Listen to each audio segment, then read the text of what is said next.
Hello, everybody out there in the internet. Welcome to the Aimless filler finale. Woo. I'm Ticketmaster, joined by RPG Maniac 05. And Traptical. Woo! So yeah, so much been playing, and then our weekly segment we'll talk about Ouya, and then yeah.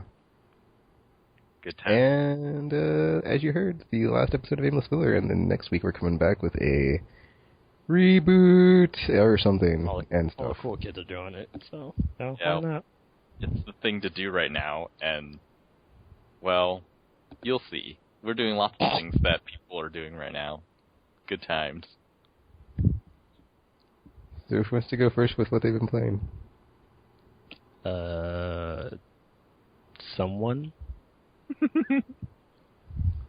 Well, I've been playing a lot of games, dude, so I don't know if you want me to go first. Oh, then go ahead. And then I said I don't know if you want me I to. know, that's why I said go ahead, Tekken. Okay, so Damn it. I've been playing on my PSP. Okay, so Legend of Dragoon I got stuck, and then I stopped playing, and then somehow I ended up playing Crash Team Racing for like the longest time, and I finished that. It was pretty fun. Wow. There's no Mario Kart. It's close, but no, it's good. It's good on its own merits. It stands as its own thing. It's pretty good, but you know, not that bad. Worth checking out for like $5 on the PlayStation 1 store. So you know, totally worth that price.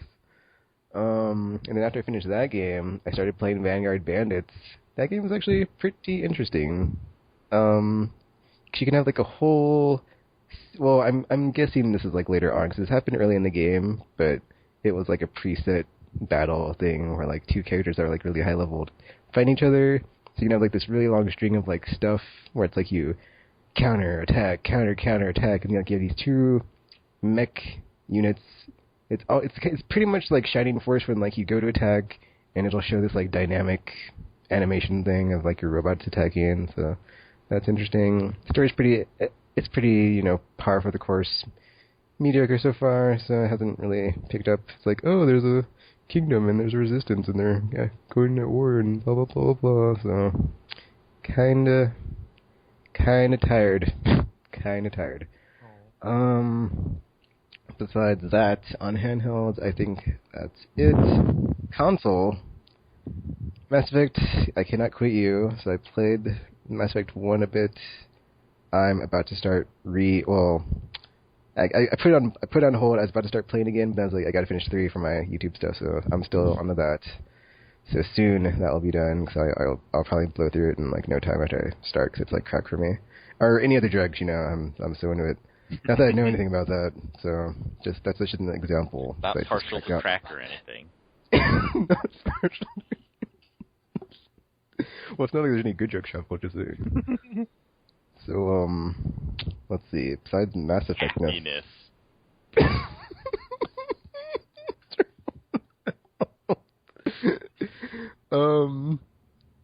Marvel Heroes. So yeah, I don't think I've talked about that game on here yet. It's really fun. Diablo clone with the skin of the Marvel Universe thrown on top of it. I started out as Daredevil and I unlocked the Thing. It was way easier, so I started just playing as him. That game is fun. I'm at Madripoor right now, trying to do something for S.H.I.E.L.D., so... So how does the character selection work? Like, I was in the beta, and basically, like, it gave me a small selection of characters. Okay, so when you start the game, you can pick from the starting 5, who are Storm, Scarlet Witch, Thing, Daredevil, and Hawkeye. Those are the starting 5 characters you can select from. Then after you select your starting character, the only way that you can get another character besides buying them, since it's free to play, is from loot drops. So the first time I got another character is from a boss, and they dropped the Thing thingy, or the Thing character card unlock thing. So I got that from, I think it was probably Dr. Octopus. It might have been Green Goblin, I don't know. But it's basically like the loot is how you would do that, because as you fight and characters or the enemies drop loot, it's going to be like Borderlands style, where it's completely random. It could be awesome, it could be terrible, so you never know. But I've been playing for a while, and I've been playing for like 7 hours, so I've only picked up the Thing, so I haven't picked up anybody else, so... Well, like, once you got Thing, is that basically like a new character that you have to start? Yeah. Oh, okay. Yeah, pretty much. Well, You can what you can do is that you can pick that character and then restart the game, or you can pick that character and just use them as level 1 from wherever you're at now in the campaign, which is what I did. So the next time I unlock a character, I'm just going to start from the beginning because I want to just restart from the beginning. Also, won't it just be really hard if you're level 1 and you're like further in the game? Not necessarily, because the further on you get, the harder the enemies. But if you go back to the starting areas, they're not as hard as they are at the farther end. So you can still level up your. Okay, so there's still. Yeah. It's like a world, like a DC Universe Online, where there's always areas that are low level, or like World of Warcraft, where there's like the wolves in the or boars in the forest. Yeah, pretty much. Okay. And it's cool because like how the game works is that when you're in the dungeons that are like so it's like there's different areas. So your starting area, like when you first start the game, like the prologue section is like single player only. It's just you playing through the raft and fighting off the Green Goblin and the living laser dude. And so you do that, and you come back to Avengers Tower, and then when you're in Avengers Tower, there's other people there, so you can actually like interact with other characters, or whatever, I guess form parties, or whatever. And there's like daily missions if you're high enough level. So there's that stuff, and all the in-game content is in the Avengers Tower, so that's like the hub of where you go to when you're not in the other levels in the game. Mm. And then when you're in the levels in the game, it's populated by all the other players too. So it's funny because you'll be like running around and there'll be like multiples of different heroes. So you'll have like 5 Hawkeyes and 3 Scarlet Witches and like two Daredevils. It's really weird, but it's funny. Is it, and, like, is it explained in the game's fiction, or is it just like, no, it's all in good fun? Yeah, it's all in good fun. It's so funny. And then, like from there, when you're going into like the sub-dungeons within those areas, some of them will like group you automatically with characters. So it's like you'll go in there and then you'll automatically be thrown into a party, so you're not by yourself because it's like probably too hard to clear by yourself. So it's like it'll automatically party you up with people, so you go in there and you're never alone. So that's pretty cool. And then I think like once you reach a certain level, you can make your own. I think it's called a superhero group or superhero team or whatever. So it's like a guild, and you can like use that to form parties and stuff. So that's pretty cool. I haven't got that far yet, so.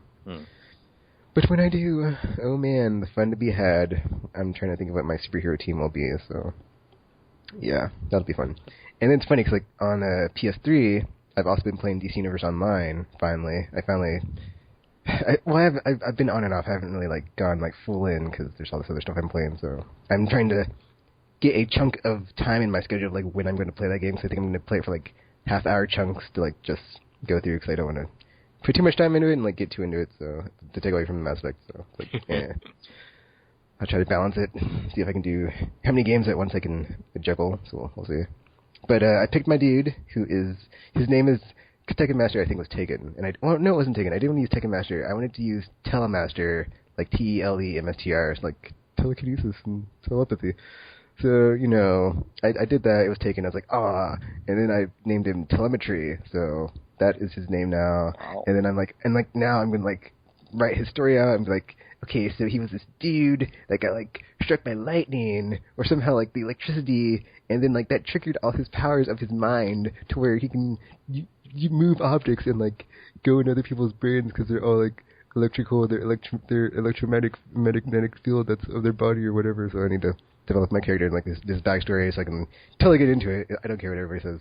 And then his costume is like blue and like silver or blue and white, I don't remember. And he has like this T on his chest.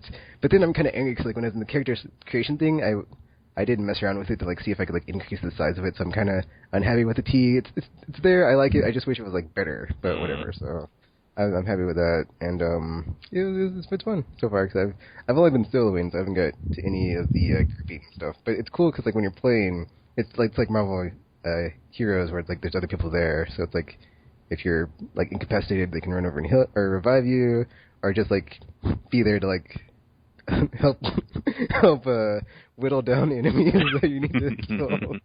But I think it's like you get kills as long as you do any damage to them, so that's pretty cool. Like when it's a quest and it's like kill this many of this thing, so that's you just like sit there and wait for stuff to spawn. Yep. But I've been enjoying that, like both of those MMO style games. So I was like, oh, this is actually pretty funny, and they're both free to play. So I did buy all the expansions for DC Universe except the Infinite Crisis, which just came out. Like, that came out after I bought the bundle not the bundle, but they were all on sale for like $5 or $6 on the store. So I was like, oh, I'll buy them all while they're cheap.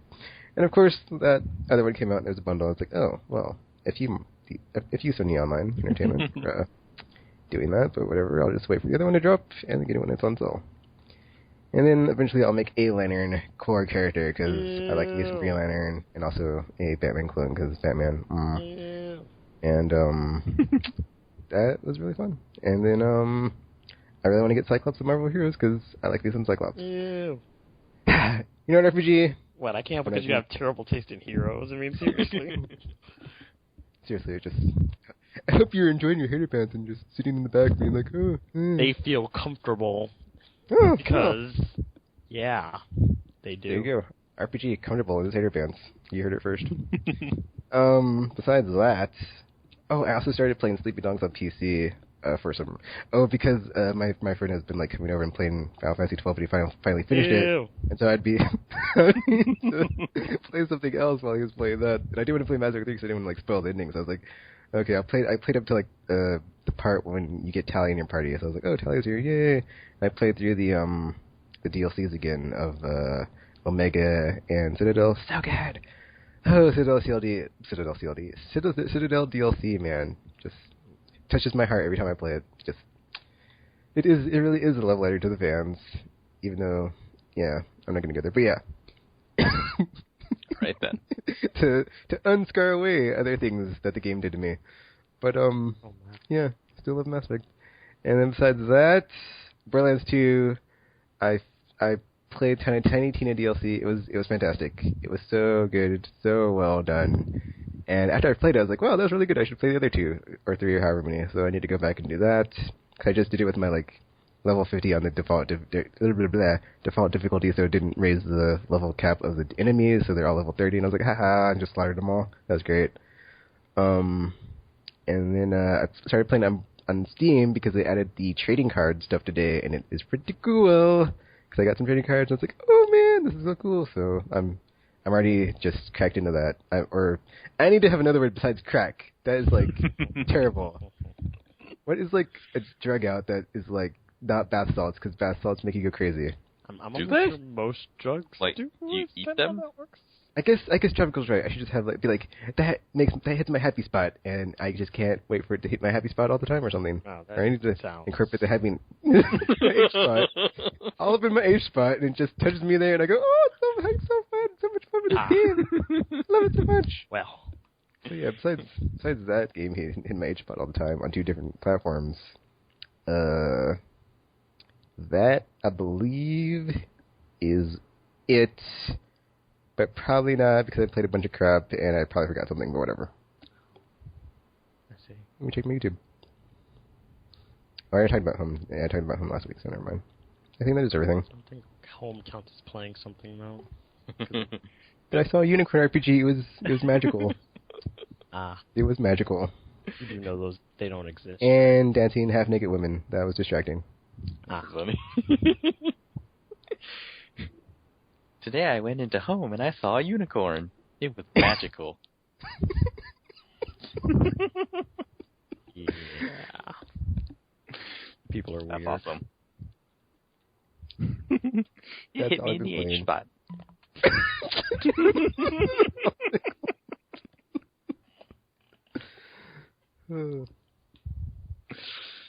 Oh.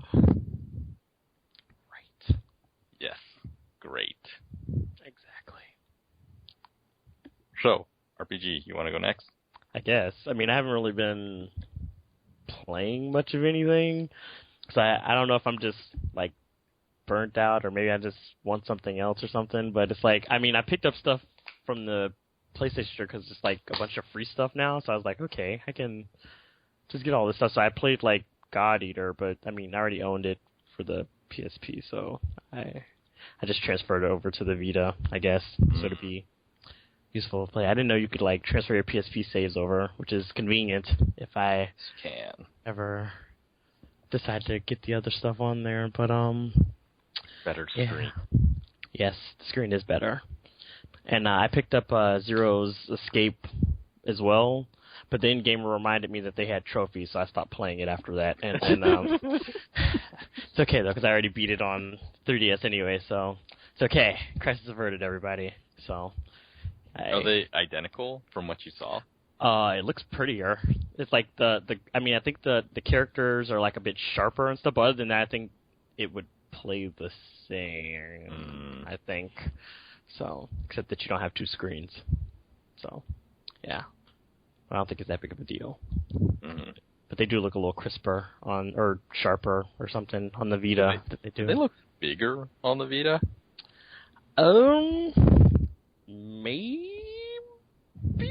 I mean, it's kind of hard to, because I didn't have them like side by side, but I guess because the screen is, well, I have a 3DS XL though, so it's like, it's like harder to, it'd be harder to see like a major difference except for like graphical quality. Mm-hmm. But size wise, they look, I guess, like about the same ish.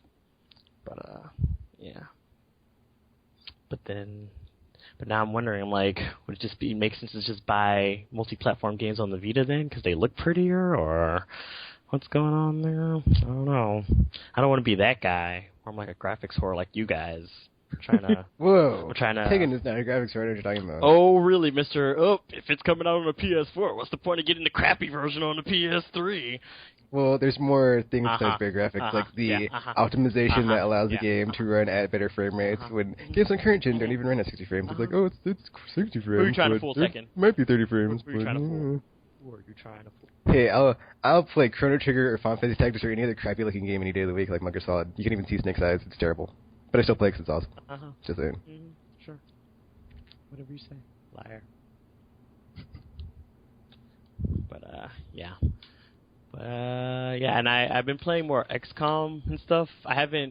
There's like a priority mission that I have or something that I was supposed to play was the infiltrate the alien base one or something. Oh, man. And I kind of had been putting it off, and I was like, well, I guess I can go ahead and do it now since I already, I've been doing, everything else but that, so all my characters are all, upgraded and have, just super armor and plasma weapons and stuff, so I was like, okay, I guess I might as well just go ahead and go and do it. But then I got to it and I beat it, and I was like, you know what, I should have captured this guy, so I'm just gonna redo it and then capture the leader dude that's in there instead, because it might be useful later on if we have the leader alien guy and stuff. Because it's not like it was hard to go through, even with those. Because now that my snipers can just one hit kill those spider thingies or whatever they are, they can't even get close to my team without getting deaded. So they're not as much of a threat as they used to be. So yeah, I can pretty much just run through that without an issue now. But I don't know. So I might just change the difficulty because I'm only playing on normal now, and I guess initially I was expecting it to be a lot harder, but it wasn't. So I might just up the difficulty and go from there and stuff. I still don't like that it's such a pain in the ass to get money and stuff. So sometimes when I go in some of the other places, when you down a UFO or something, I might intentionally damage some of the stuff so that way I can just sell it when we get it, the flight computer and stuff. And I'm like, well, I already have a few of these anyway, so just go ahead and oh no, grenade, and then just sell it and use that for money. So now I have 5 workshops and 5 laboratories down there and some other stuff going on and whatnot, but yeah. Wow, you put that thing off for a long time then. I did. I did. The second I got it, I was just like, yeah, I could go do a lot of other things right now. I need money. So, yeah. So I got it in, because it's been actually, because I think I got it a couple of months ago in game or something, maybe. When we got it, and I haven't done it since. I've just been trying to get satellites built and stuff like that to help the panicking places, because I don't want anybody else to leave since I already lost Mexico. So I'm like, okay, we'll try to keep the panic down, guys. They're being all dramatic about everything. So, but then I don't like those. I don't know if you get if there's benefits from those the evacuation missions, the one where you have to get the civilians. Are there any rewards or something from saving a bunch of them or something, or is just Well, I know that when you clear it, the panic level goes down, I think. Because, the panic, it still goes down as long as you kill everything, even if you don't save everybody. Oh, well, if you get a bad rating, it just affects your, like, monthly thing when it's, like, report to the council. Oh, I don't care about the council. I just need their money so I can do my job. But, yeah. But, yeah. I also was, like, on one of those missions, because I was trying to, like, find out where the aliens went, because I thought I cleared out the map or whatever, so we kept, like, I kept having circling around the stores and stuff. I'm like, okay, where the hell are these aliens? And then I realized there was, like, a ladder on the side of the building. I was like, please tell me these things are not up on the roof. And then, of course, they were up on the roof this whole time, so that was, like, why? Just why? Because I guess they were just sitting there. They didn't even, like, try to come down and attack or anything. That's one thing I don't like about the AI, is that they won't do anything unless you're, like, right next to them or something. So you always have to be the proactive one.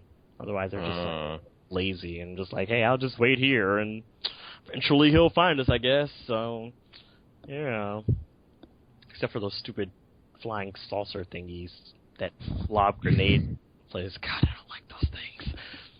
But thankfully, the snipers can take care of those things in shots, so don't have to worry about those anymore either. But when Have you lost any people? I have not.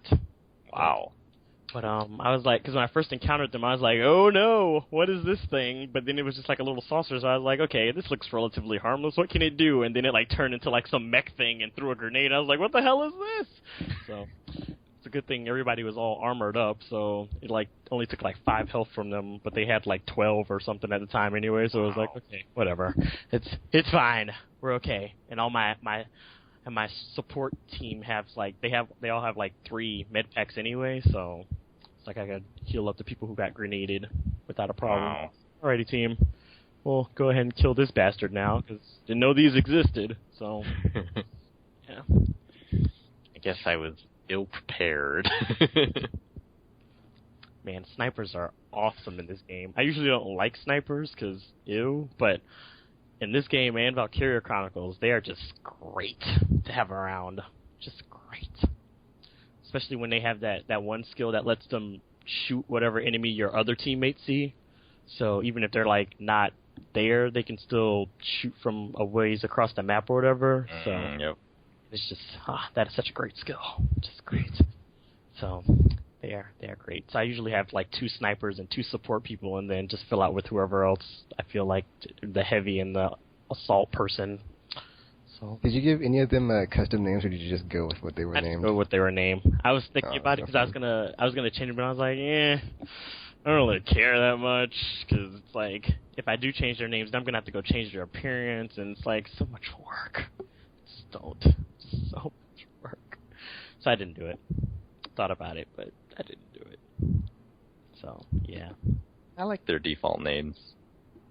I also like that they're all from like different countries and stuff. Yeah, and, like on on the back there. That's the thing that I always ruin it when I try to like customize them. Maybe like I'd want to have them to be this person, but then like that person's not from South Africa or from Israel. Japan or something. Yeah. That was kind of, so that's cool, and they have it like on the back of their things and stuff like that. So it's like, yay. I also like the little grappling suits too, because those are great for getting my snipers in the firing positions and stuff. Just have them grappling across the maps and stuff. It's like, yay. So that's great. Just great. So yeah, I'll be getting back to doing story missions and that soon enough. But I also was playing Valkyria Chronicles 2, because I started watching the anime, and I was like, well, I should probably finish this game eventually. And then I started playing it, and then more stuff happened, and then I got mad again because they give you another Valkyr in this game like they did in the first one, but just like in the first one, you can't really use them as such. So it's kind of like they're just there. And it's like, well, what's the point? If you're going to have them on your team, like, what's even the point? Because, like, the first one, like, at least in the first one, when said person did become a Valkyria thingy, at least she had her moment where, I mean, you couldn't control her, but she had her moment where she was, like, in her trance state and blowing the hell out of stuff during the next battle or whatever. But in this one, the other girl's like, oh, I don't want to use my power to hurt people, so I'm just going to go in. And I was like, really? really? So it's kind of disappointing. It's only made worse because I've seen like demo stuff from Valkyria Chronicles 3 where you actually do get to use the Valkyria as a Valkyria. She has her lance and everything and stuff. I was like, oh, this is just BS. So I don't know. I'm just not happy right now. So yeah, that only made me angrier. Especially once I played the Project X Zone demo, and they had the Valkyria Chronicles 3 characters in it, and I was like, you know what? Screw you, Sega. Just screw all of you. So yeah, that's pretty much how that went. Also, I wasn't completely sure what was going on in that game. It is. Yeah, I had no idea it was out already. Gotta go check it out. It just came out or something.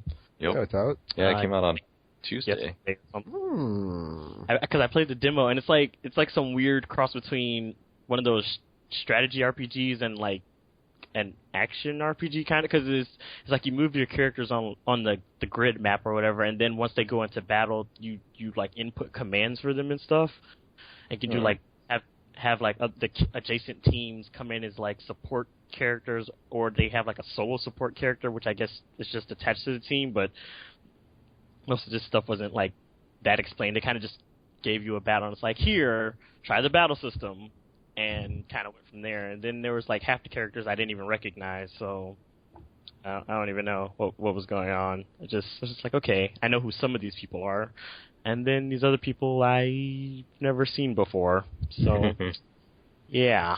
Wow. But, yeah. I don't know, crossover games.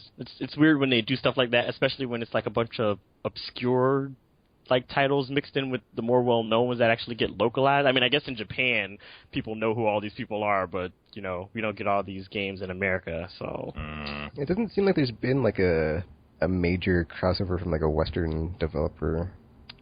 Because I don't think they do them. So that would be something I guess like try. PlayStation All-Stars would be the only one. Oh, yeah. Traptical, Sony's Japanese. Oh, yeah, they are. You're right. But it was made by an American independent video, though. Yeah, I don't count that Traptical. Okay. I did not count that. They developed it. It's not. They just. I'm just saying. I meant like third-party companies, not like freaking. Oh.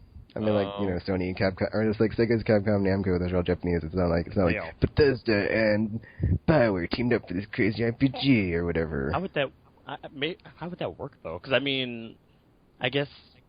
Well, Shipper went down to Earth, but it was all nuked, and they were in time travel. They're Fallout Land. They always seem, because I don't know. I guess the Western developers seem less likely to do it because they don't. Or even if you had like some shooter crossover, like Modern crossovers with Warfare, different Clancy. companies. Because like EA has, you know, they'll have other EA characters in EA games. Like the SSX characters were in NBA Jam.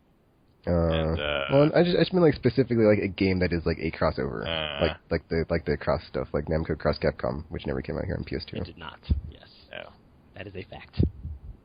Yeah, I guess before recently there haven't really been. Well, I don't know. This is probably too general a statement, but it seems like there haven't really been characters in Western games. You know, it's just usually the Space Marine, and yes, he has a name, and yes, he's a thing, but it's just like, none of those things matter. What matters is he's a Space Marine, and he shoots stuff. Because the only thing I can think of is like the Poker Night stuff, but that's... oh, yeah. Or maybe Team Fortress stuff, but not really, so... It's like, here's a hut from this game.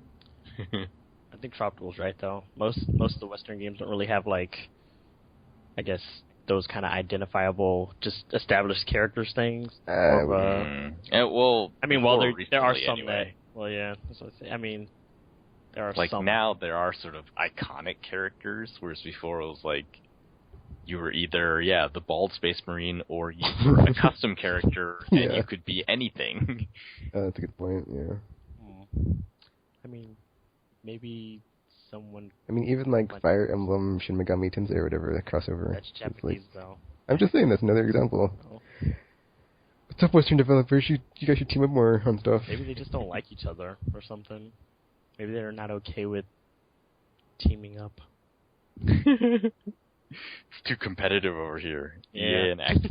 Imagine an EA Activision crossover game. What would EA be? Because, I mean, they... It would be like Blizzard cross Mass Effect, I guess. You mean Blizzard cross BioWare? StarCraft versus Mass Effect. I mean, that would work, though, wouldn't it? Because they do have, like, space and sci-fi themes going with it, so it could. But I think, aren't, like, most of the characters in StarCraft, though, like, generic-y characters, though? They're not, like, because, like, in Mass Effect, you have, like, the characters. Yeah, like, StarCraft has characters. Oh, and I've only ever played the multiplayer, Raynor so... Oh. Tassadar, and Zeratul. I have no idea who any of these people are. So. Yes, but I'll take your word for it. Stuff. I've actually played Mass Effect, so yeah. There's that. Yeah. I don't know. It could be... What would it be? Would be interesting to see, I though. mean, even Mega Man and Sonic and like Snake and Smash Brothers. It's like that's weird that you don't see like all Western Japanese. crossovers. Yeah. Mm. Yeah, I think it's just a competition thing. Like, it kind of happens in the indie space. Like, Super Meat Boy had a bunch of... Although it wasn't just a crossover game, but it had a bunch of guest indie characters. And, like, Bit Trip Runner, I think, also had a bunch of indie characters in there. So, yeah, maybe it's the big corporation, how could we possibly license these things type thing getting in the way, maybe. Whereas Japan, it seems to work differently. And either that, they just aren't as concerned about all the red tape. They're like, well, we just kind of want to do this, so it would be funny. Do this. Like that's the story of Street Fighter Cross Tekken, right? Where it was just they were just talking about it, and then it happened. And I think Kingdom Hearts was like that too. Yeah. Oh yeah, didn't they like bump into each other on like an elevator? Yeah, or something like that. Let's make a game together. It's like, oh, okay, why not? I think more developers should be that way. I guess that never happens here. It's because in America we're all so... Yeah. There are no more gentlemen's agreements. It has to be all on paper, and... We have to make sure we get the proper percentage of this, and our license is going to be used properly, and all this stuff. It's like, just have fun with it. Stop being so uptight. It's just for fun, guys. It would be nice to see that, though, because I'd be interested to see in what some of these developers... Yeah. Like, what would it possibly be like? Yeah, somebody should get on that. So, Western developers, do it. Make it happen. Make it so. I demand it. As a matter of fact, I think I'm going to start a Twitter campaign. Make it happen. I can put that alongside me trying to get Valkyria Chronicles 3 localized. Damn it, Sega! Seriously! I'm going to have to boycott them now. To this point. Well, Sonic World, so I can't do that. But next year, I'm all over that. Have you been playing anything else, RPG? I don't think so. No, I don't think so. Well, I finally got some time to finish The Last of Us. Was it terrible? I heard it was terrible. Really? From where? From nowhere. I was kidding. Everybody was saying how awesome it is. Actually, I don't know that you would like this game, RPG. I think you would. What? How did I not like it? I think you would play it and then come back and be like, it was good, but it wasn't like the best thing ever. One of those games, huh? Yeah. Well, so I gotta ask second, actually. Why is the game good?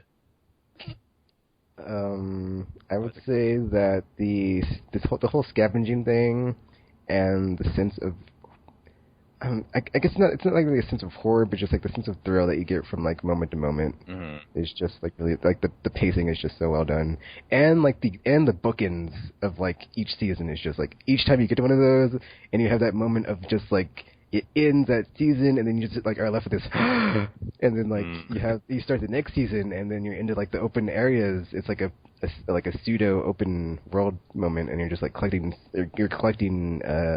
gear again, and then you're talking to Ellie, and like she's with you, and it's like this whole like emotional moment just happened, and you don't even get to like process it. You're just like collecting yourself while you're like collecting supplies, and you're like, holy crap, that was what just happened.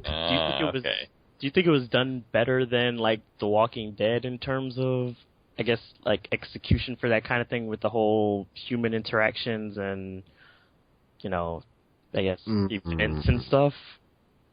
As far as like a outbreak situation, I would say yes, because it like to me the thing that gave The Last of Us like its secret sauce was like how it like you start the game at like outbreak, but then it like jumps forward 20 years, so it's like society has like had time to like rebuild after the events that like started this, and you get to like see from like when you're playing and you start the game to like the end, just like how much has changed, how the world is different, and like with Ellie, you get like her story of like being born in a post-human like human collapse society, like what it's like and just how broken it is, and just like how it like what it's done to people. And she's just like a terrible. Well, she's not really a terrible person, but like she, like to me is like I felt like I was playing with a gamer because she just curses like no other. But I like she was like so adorable, and I felt like the same thing with like Clementine, where I just had to protect her and I was like looking out for her. I was like, but then she would just like do these things and like say these things like, oh my gosh, what's your language,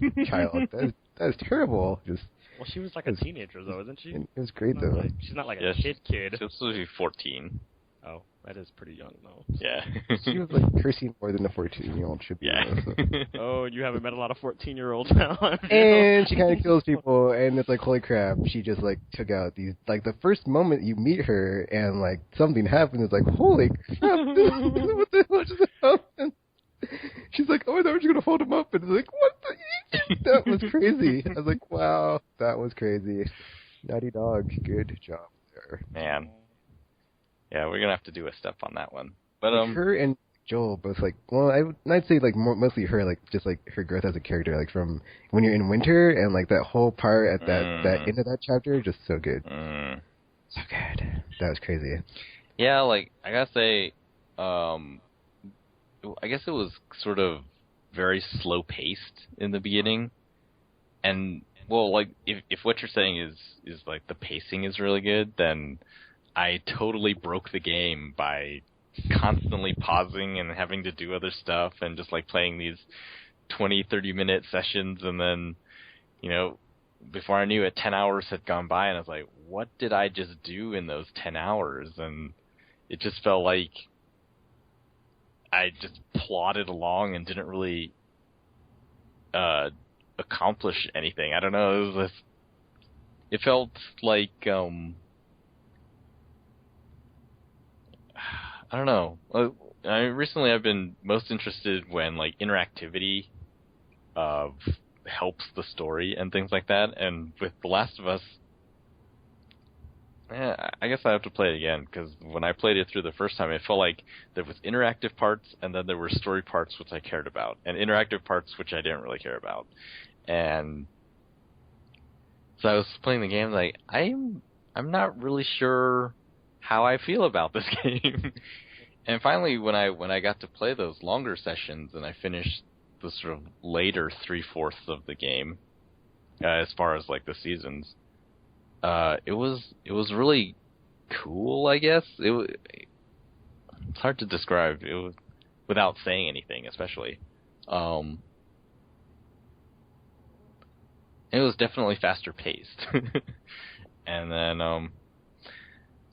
I don't know. It's a weird game to me. I sat there and was like, wow, was that good? I read so many reviews, and I understood what the reviews were saying, but then playing it myself and then trying to assign sort of a value to the game, I was like, I don't know. See, it's funny like you say that, because like I played it and I was like, wow, that was a good game, but like to me, it's not on the same level of like The Walking Dead, where it's like I would just say this is a game that you have to play this game. Like it was a good game, but it wasn't like on the level of Walking Dead. It's like you have to play this game. So but it's like it's also completely different, because like when I like after playing it and like thinking of like how would I classify this game, like it's not survival horror, but the survival elements are just so well done. It's like I guess I would say like survival action, but it's not like really actiony. There's so many moments where you're not really in combat or doing anything like that. It's just like it's like the survival elements are really well done, but it's like outside of that, it's like and then I love how it does like the stealth where it's like you can approach it how you want it. You can either go in guns blazing, which is stupid because you're out of ammo and like be effed. You can stealth it, or you can just like not even bother with combat. So I thought that was really great too. Yeah, see that part was sort of weird. It felt really strange because I don't think I've ever encountered a game like this. You know, in Splinter Cell, it did feel sort of like Splinter Cell to me because it's like humans stealthing against humans, but in Splinter Cell and even like Batman and stuff, you have this sense that you have to stealth take out everyone, and then that's sort of an accomplishment. Or, you know, like even I think Batman, like the game will actually grade you based on how well you took everyone out and like the variety in which you took people out stealthily. And then The Last of Us is just totally not like that at all. Like there is the stealth part, but there's two systems in the combat that I don't know if they break that type of mentality that other stealth games have, but it certainly like flips it on its head. It's basically when a guy sees you and he's shooting at you, if you run away from him, then the system adjusts so that his shots are very likely to miss you. So the way to not get shot is just to run away from guys who are shooting at you. And for the most part, you won't get shot. If you run towards them, though, it seems like every shot hits you, and then you just die really easily. The other system is the smoke bombs. And like smoke bombs, when you throw them down, the enemies they don't shoot through it. And I guess it's supposed to be part of the, like, bullets are rare or whatever, and so they're not going to waste bullets shooting into smoke. And so, like, these two things, there are entire sections of the game where it was just like, I was stealthing, and it's like, you know, I like stealth games. And, oh, cool, you know, I'm sneaking by these people, and no one is seeing me, I'm doing well. And then someone would see me, it's like, well, you know, in other games, it's just kind of like, oh, I messed up, I want to try it again and try to do it perfectly. But in this game, it's like the purpose is not really to take them out or to win in combat or anything. It's just to live.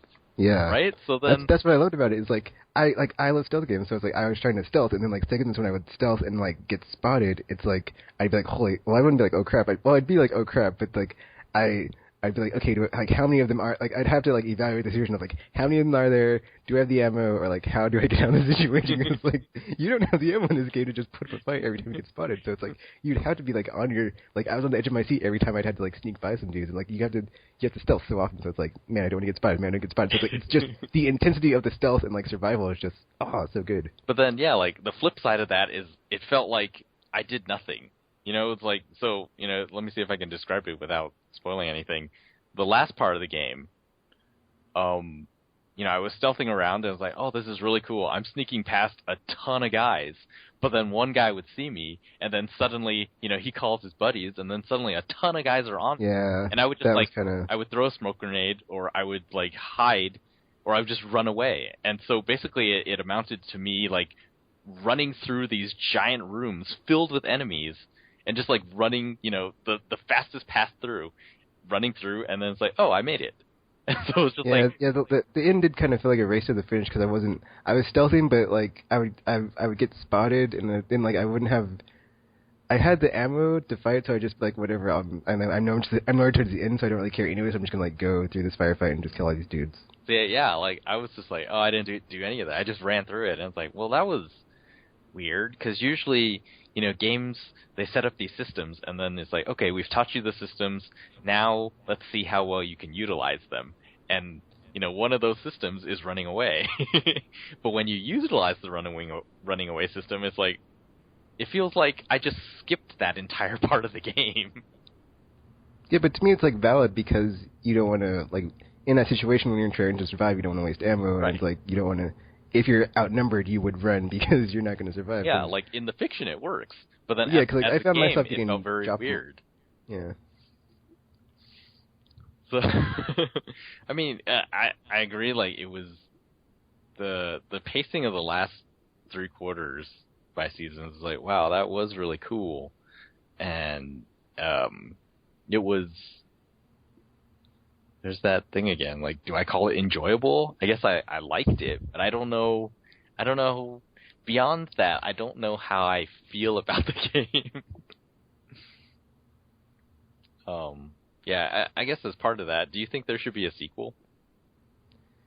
I don't, but I also did not like the ending. And then, like, after thinking about it, only now thinking about it, because I haven't been thinking about it too much, because like I was just like disappointed with it as like with the ending. But I was like, really? after thinking about it, I was like, well, I guess that is kind of like a way to leave it open for a sequel. But it's kind of like, why did they do that? Because they could have just not did that. But whatever. I don't. It felt like a definitive ending to that. Yeah, it did. It did to me too. But then, like thinking about it, I guess it is still like open for a sequel because. Like, because like to me, I was fine with it. I wasn't fine with it, but I was like, well, that works as the ending, and it's like a good definitive ending, like you said. Mm-hmm. But you know, I can see where you could get like a sequel hook from that. So. Mm-hmm. Oh. Yeah, that. I remember it was just, man, because you know, after just like a lot of their other games, you can watch all the cinematics and actually play all of them. And so I did that. Like after beating the game, I was like, okay, maybe, you know, I don't even really remember the beginning. You know, what was going on in the story and stuff. And I watched the entire game again, like a movie. And for the most part, yeah, like all of the major plot points are hit upon on the cinematics. There's just one part where they skip an entire section. It's like, oh, this thing happened. It's like, oh my gosh, what's going to happen? And then suddenly the next scene is like, everything is fine. And so that part was really cool. It's like, oh wow, that entire part was interactive then in the game. It's like, oh, that's really awesome. But yeah, I watched the entire cinematic movie, and it's like, there were parts of the movie, or there were parts of the game that I did not understand really what the motivations were for the different characters at that time. And when I watched it again, it's like, oh, okay, so that's what he was thinking there. And then, so that's why he did this. And then there was this other thing like that. It's like, oh. It's really weird. Like, this game specifically is the only game that I've played where it just made me do a 180 on how I feel about the main character at the end. Like, after finishing it, I was like, I hate you, and you're a terrible person. And I probably should have thought that before this, but, like, after this, there's no redemption for you, Joel. Like, you're not going back from this. I hate you. You're, like, the worst main character ever, and sorry, dude, like... Yeah, that part was really weird, because, he is not the character I thought he was. You know, like, even before that, when he tried to, like, just dump it all off on his brother, it's like, whoa, I can't believe he's doing this. It's like, wow, you are a terrible person. And then, like, once you get to the part of the end, it's like, wow, like, after that, it's like, it just adds on to that. So it's like, you're irredeemable at this point. I'm sorry. Like, I don't even know what he was supposed to be like in the beginning, but then it was just like, you get to those parts and I suddenly realized, like, man, you are not the guy I thought you were. especially when, like, his brother talks to him, like, the stuff that he's done. It's like you get the feeling that he's done, like, even if not worse stuff. Especially, like, even, like, in Pittsburgh, too, and, like, he hinted at, like, I've been on both sides. It's like, oh, well, that's effed up. Yeah. So this guy's not that great of a guy to begin with. It's like, I thought you were the main character, like, this hero guy. It was just crazy. It was like, it was so much... I guess that's the part where I like, you know, when games place the interactivity and it's supposed to sort of reinforce the story. So like God of War, it has you mashing buttons to open doors because the doors are really heavy, and it's like, oh, you know, physical exertion, and you sort of feel that by mashing buttons. In this one, it sort of felt like maybe you kind of have a choice. Like, you don't have to kill all the people that you run into, but then you know, when you get to those cinematic parts, it's like, oh, actually, he is the kind of person who would kill everyone in his way. Yeah, like, it's cool, because, like, for me, this is my first Naughty Dog game, so it's like, playing that, I can, like, see all the praise that they've been getting from, like, Uncharted and, like, how it's so cinematic, because, like, you get all this character development and everything, and I was like, oh, okay, this clicks for, like, why they get, like, all this praise, because, like, you don't even, like, this is all from just, like, dialogue and cutscenes of, like, why I feel about Joel. Just, like, watching him. And there's, like, no in-game segments where, like, you do terrible things as a well, there are, but it's, like, it's, like, culminating in, like, it's in context of, like, the situation you're in. It makes sense of, like, why you would do that. But then, like, when it's revealed of, like, the stuff he's done, it's like, well, damn, that's effed up. Yeah. I feel even terrible, I dislike you even more, Joel, sorry. Because I think what may have tainted my view of it was that, you know, people, I guess after Deus Ex, a lot of people were interested in games where it's like you can stealth through segments and you don't have to kill anyone. And then you sort of, I don't know, I guess data shows that most people play as the good side on their first playthrough of any of these games that you get to choose. And so it felt like The Last of Us was sort of like when they announced, or they didn't really announce, but people asked, like, can you avoid combat? And they said, yeah, you can avoid combat. It's just really hard. And so I think in my mind that meant that, oh, you know, as the player, you sort of have this choice. Like, do you engage in these really violent things against people just because they're trying to kill you, or you can just go by and then, you know, if it's really hard, then you have this dual motivation. Like, one, most people want to play good, and two, it's like stealthing is the harder one, and that's the challenge you want to take on. And so, you know, that also like colors the character that you're playing as, or so you would think, but actually, and that's, yeah, there's like this dissonance later when you see the decisions he makes, and then you start going on these. He's like, he's way more. He's a man on the edge. Like he's way more driven than I thought he would be.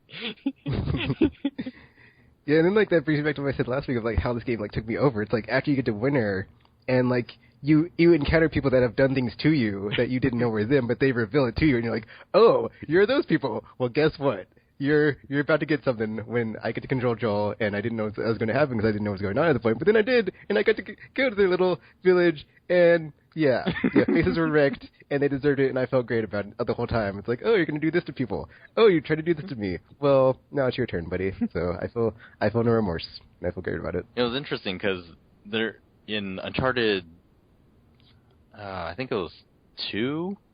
You know, like, Naughty Dog has sort of been going through this thing where they include sort of pokes at the fourth wall in their games. Where, you know, when you're playing Uncharted 2 and you're, like, fighting all these bandits and shooting and killing all of them, you don't really think about it. But then there is a part in the game where the main villain asks Drake, like, you know, you're not that different from me. Like, how many men have you killed just today? And if you think about it, it's like, wow, you know, he did kill a lot of guys today. And sort of like, you know, there's a similar type poke at the fourth wall in The Last of Us too. It's just like, I'm very curious to see where they go thematically for their next games, because it's like that seems to be something that they're trying to deal with. Like, how do we reconcile, you know, your very likable character in Drake with the fact that you kill hundreds, you know, thousands of people throughout the course of the game? Yeah, I really thought they did that, like, that part specifically just, like, better than The Walking Dead, because, like, The Walking Dead, like, has the stranger in that moment in the game, where I was kind of like, F you, Telltale, like, yeah, go, whatever. But, like, in this one, it's like, okay, well, in this world, everybody's effed up, so, you know, you kind of had this coming anyway, so I feel no remorse, so sorry. Yeah. Lots to say. And you get to the second chapter of the winter part, and I was like, oh, I get to do this now. Well, I know what's going to happen now. Sorry, dudes. Enjoy your time while it lasts, because it ain't going to be long when I get to you. Going to pay. Somebody's got to pay for this. Yeah, that's the subtitle to winter.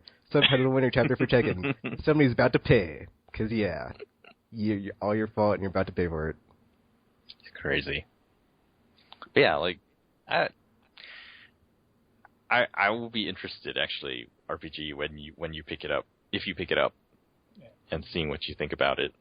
But it probably won't be until, like, September-ish, though, because, I mean...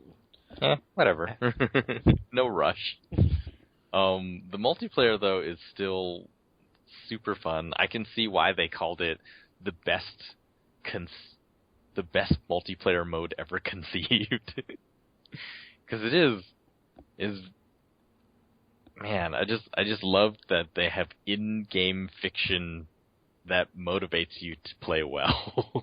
But it kind of sucks. Like right now, occasionally you have disconnect issues. So I was playing in this game with Gamer and two other guys who got their mics on, and we're doing so well. Like we're playing a supply raid, which is the respawn mode. So each team has 20 lives.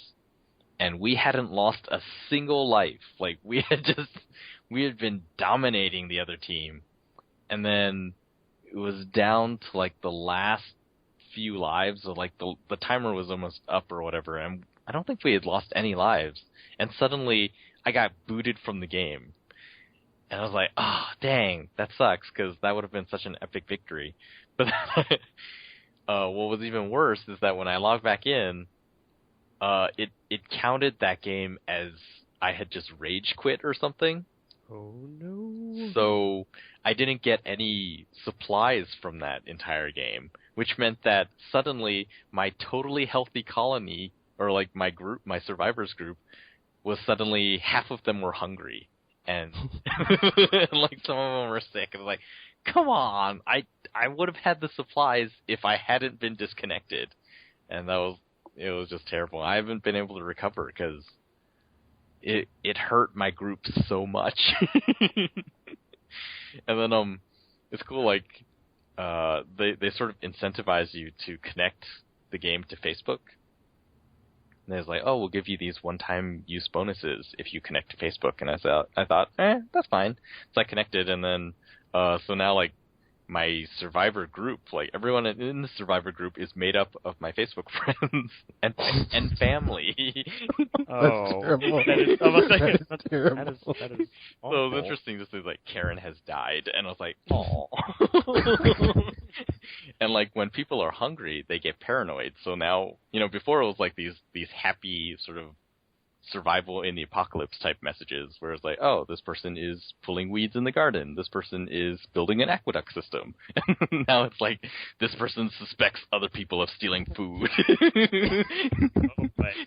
This person has died. This person has dysentery. It's like, here we go. And it's like, oh my gosh, this is terrible. They So now I have to step it up. Would they? Yeah. Or they're not gonna like start killing each other? It doesn't specifically say how they die, but yeah, I imagine some of those people get killed by other people in the survivor group. Oh no. And they don't just die of sickness. Some of them get killed over paranoia, or yeah. Like, I saw you sneaking some of those potatoes a couple of days back. What's going on here? I don't really think about it as the leader. I'm just like, now I have to step up my game. I have to do really well in the next, however many consecutive matches to get everyone food and stuff again. And then, once the paranoia and sickness are gone, everyone's okay, and they can go back to building their aqueducts or whatever. Washing the laundry. I also had this really awesome other game where it was also Supply Raid. But in Supply Raid, like, once you deplete all of your lives and it just goes down to 0, then you go into a sort of sudden death mode. And I don't know why they call it that, but, well, it might make sense when I describe it. But basically, like, everyone on the team that has 0 lives left respawns one last time, and then once they die, then it's over, and the other team wins.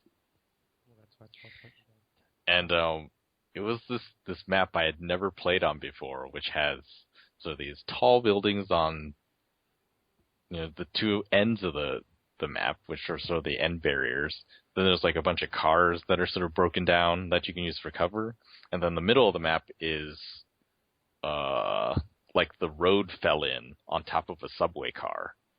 So there's sort of these tunnels that you can go through to get to the other side. And we were doing so badly at first, like, the other team was destroying us. And finally, somehow we caught up. And it got to the point where both of our teams were in sudden death mode. And so we had 4 guys, and they had 4 guys. I was like, this is it. We make the stand here, and we win, and we can take these supplies home. Like, yay, no hunger. And so me and Gamer were on mics.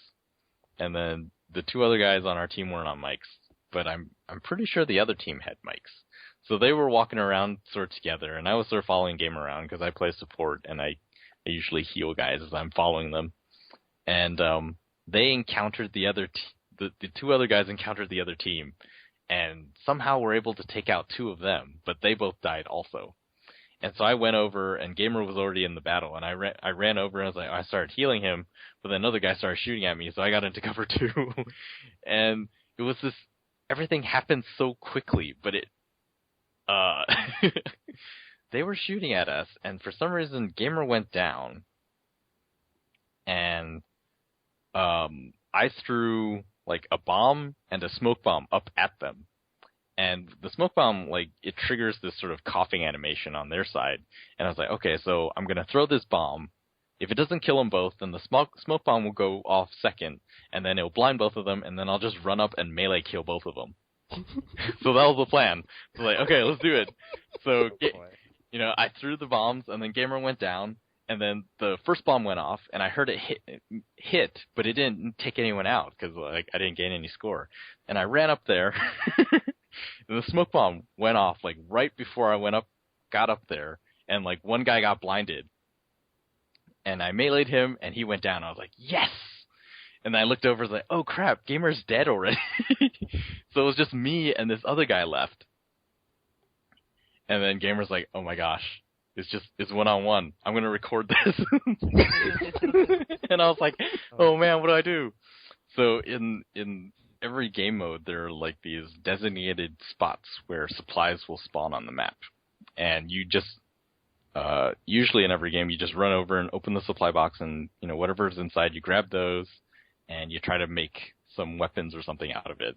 And when you're in sudden death, they give you really awesome things in the supply boxes. So I was like, oh my gosh, what do I do? Gotta win this. So the first thing I did was like pull out my supply bag and bought armor. And it was like, yeah, because I don't want to die in one hit. And then I ran to one of the supply boxes, opened it up, and there was like 2 bombs, a Molotov, a health kit, a machete, and it was just like all this stuff in there. I was like, oh, so cool. So I grabbed all the stuff, and I was gonna go and like raid all the supply points, but then I realized that the other guy was probably doing the same thing. Oh, also in sudden death mode, on your radar there'll be like a blip, sort of a large area blip showing sort of the approximate direction that the other guy is in. And so I was like, oh man, he's probably going for supplies too. So I decided to just run over to him and kill him before he could get any more supplies. Otherwise, like, in the single player, whoever has the better stuff is probably gonna win. So I ran over there, and then I stopped. And like I started using listen mode to sort of figure out where he is. And then I saw like he had placed a bomb like next to his car, or next to this car that was near in front of me. So that's why I wasn't going further anymore. And I just crouched there, and I was using listening mode trying to find him. And when you're not moving, you don't show up on listen mode. So I was kind of sure where he was, not really. There was like 2 cars in front of me. And I was like, oh, he's probably hiding, like, behind one of them, but I have no idea which one.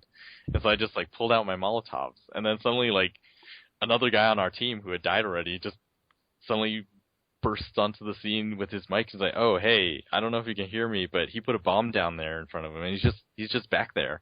And I was like, I don't know where he is. And suddenly, like, the timer started counting down, like, the end of the round. And I was like, oh, my gosh, if we have a tie, then we're not going to get as many supplies, and I need the supplies for my people.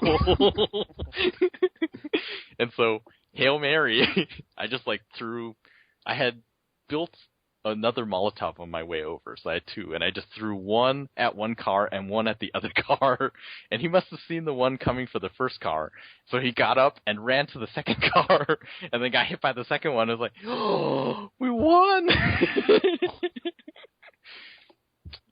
It was so cool. And I think it really fired up everyone in that lobby, because after that, like, everyone was on mic in that lobby. Because the round ended, scoreboard pops up, and suddenly it's just like tons of people chattering. It's like the other guy who had meleeed is like, oh man, he abandoned me. The other guy abandoned me. If he had just stayed put and there was the 2 of us, we would have won. Probably. But yeah, he had run off immediately when he saw the bomb and the smoke grenade, leaving the other guy to die by my hand. And I thought, oh, Gamer, now it's 2-on-1. And I looked back and the Gamer was gone. I was like, oh shoot! Good job, Gamer. Good job. No, yeah. We need it when he's in the clutch. this is the kind of game that Uncharted or The Last of Us multiplayer is. It's just like it's very intense, like the single player, and it's super awesome. Like I like it so much. And that was one of my most exciting moments so far. Whew. Anyway, other than that, oh yeah, extending invitation. Anyone, play Last of Us. It's so fun. Okay, other than that, I played a little bit of my Necromancer in Borderlands 2 in anticipation of Tiny Tina, which I did not play yet. Oh.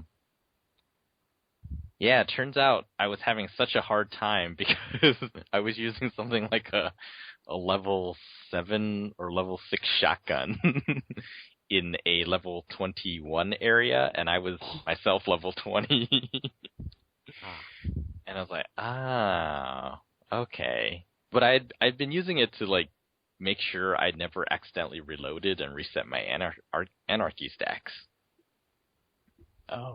But I didn't realize how weak it had become. So, yay, I finally got some progress there. Now I'm level 22 or something with my Necromancer. I really want to play the Psycho, actually, from the footage I've seen. Did you see the trailer? I haven't seen any footage for it. But I played, when I played the last few days, there was Psychos at my party, so that was interesting. I saw that one trailer you showed us, or the one you showed us last time, the one where he's like talking to himself. Yeah, when he's like having the voice in his head, he's like, "Oh, you're gonna die now," and the last thing you said was "poop train." I was like, that trailer is great. It is amusing. Tell her to turn around. Strip the flesh. No, that was okay. Now we can do that later, but tell her to turn around or she's gonna die. Salt the wound. I was like, oh, this poor guy. It's really kind of sad, actually. The voice in his head sounding all rational and everything. It's like, what's going on here? Cool. So I'm looking forward to playing Tiny Tina because I have heard that the story is awesome. I've seen like the developer thingy for it when they were like kind of doing like a demo for it, and it looked like it's kind of interesting the way they have it set up with her like being the dungeon master or whatever, and stuff like changing randomly whenever she's like, oh right, let me change this. So it seems like it would be cool. It looks really good. So. I might give me a reason to go back to Borderlands. Yeah, I wanted to sort of start the last summer of backlog, because new generation comes out at the end of the year, and so like this is as good a time as any before it's too late. So I was playing, well, motivated by two things. One, I want to do that and hope that other people join in. And the other thing was, I have basically no storage space on any of my consoles. I was like, download Tiny Tina. I was like, oh man, it's almost 2 gigs. I have 5. Wow. You need to clear up some of the stuff on your own. Yeah. That's a little ridiculous. It's insane. And then, I couldn't even, like, install patches to games on my Vita. Because I only had 4 megs, and like the patches are like 50. Ridiculous. I was like, crazy. So instead of just deleting random stuff, I decided to play through them. Because I think that's why I keep most of them. I'll go through the list and look like, I still need to play that. I still need to play that, and then none of them get deleted. I usually keep mine just in case there's like a sequel or something, because you never know where those pop up. And I'm like, well, I don't want to like delete it, and then it's like, haha, you get this save bonus, and I'm like, son of a bitch. Well, I don't know about Vita, but on PS3 they're separate. Like you can delete game data and save the save data, because save data is usually pretty small. Oh. Yeah. But yeah. Oh yeah, because I have deleted like installs and stuff. Yeah, exactly. Yeah. So my plan now is like, okay. In my mind, I feel like I have all these games I still need to play some before I can delete them. So I should actually just play those games, and then I can delete them. That is sound logic. All That's right. what I'm saying. Yeah. So, I decided my Vita's memory issue is more dire because it's only I have less than 4 megs, Yeah, you and can't so I started that. playing Nun Attack, Yeah. which was a phone game. It's kind of hard. It's touchscreen only, essentially, and you like click on one of your characters and then drag your finger, and depending on where your finger lands, if it lands in an empty space, then your character just runs there, and if you click onto a enemy, then they run over to attacking range, and then they shoot them. And they just throw lots of different combinations of enemies at you, and your characters have different skills. Like there's 4 different nuns in your party. So I've played up to the point. Originally, I thought it was just going to be there's 4 different characters, but you only get to play 2 of them at a time, and you have to sort of build your team depending on what you think you're going to run into. But I've played to a point where you unlock party slots. So now I have all 4 characters all the time, and they each have different skills, and they use different weapons. So like right now, I've been concentrating a lot on the sniper character because her rifle is really powerful, and some of the enemies have a lot of health. And yeah, not too much to say about it. It's pretty fun. And not that long, which is why I decided to play that one first. Although I'm finding that it's kind of tough.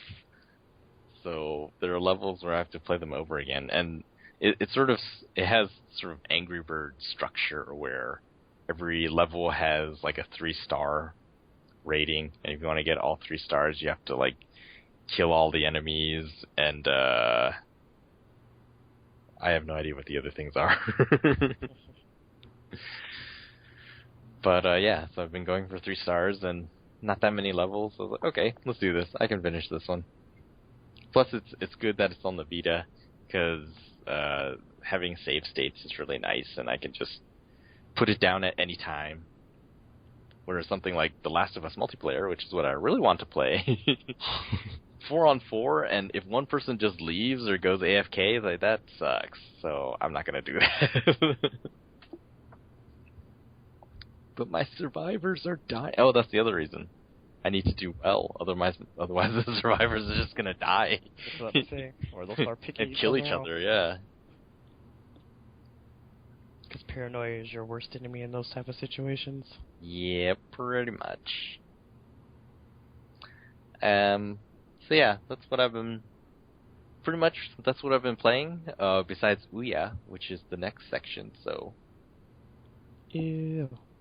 Yeah, there's one thing I forgot. It's not something I've been playing, but I had not used the apps on the PS3 that are on the 360, like the Crackle and all that stuff. So I used them on the PS3, but I didn't know they were like easier to use, because on 360 you have to like go to some website while your 360 is on and like put in this code thing. So I thought it'd be like the same annoying setup, but you can just go to the store and like push play and it plays. I was like, what? So this whole time I had not been like using them on PS3 because I thought I'd have to jump through hoops like I could do on 360, but they're even more seamless on PS3. So F you, Microsoft, for doing that in your terrible implementation of apps. Thanks a lot for ruining my expectations, because like they had freaking, because Chronicles told me about this like a couple weeks ago. We were talking about X-Men or whatever. It was on there. Yeah, I watched the first episode, and then like, yeah, it's ad supported, so I'm probably not gonna watch the rest, because like I was watching that, I was like, oh, this kills the flow. Like this is, yeah. like, Netflix is so much better than like ads. And I was like ads, this isn't television. And so I was like, after that, and then like I saw freaking Rurouni Kenshin all 3 seasons, so I'm down for that. Like I watch ads for all 3 of those, because I've been wanting to watch this anime for like the longest time ever, and just you haven't seen it, or I've seen the AMV or the AOV or whatever, the OVA. That thing, whatever. Like, you're just making all the up letters are there. Actually, that's here? what people used to do. They used to just mix up the letters however they wanted, and somehow everyone understood what they were talking about.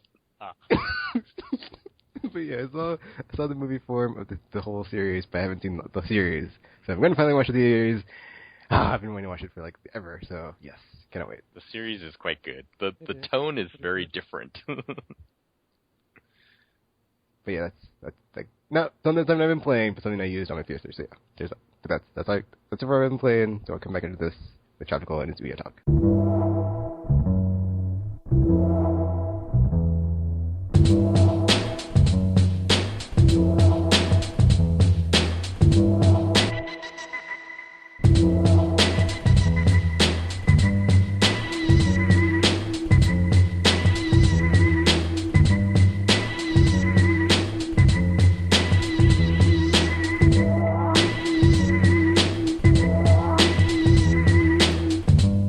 All right, chapter call is going to tell us about the Ouya. Yep, I finally got mine a few weeks ago.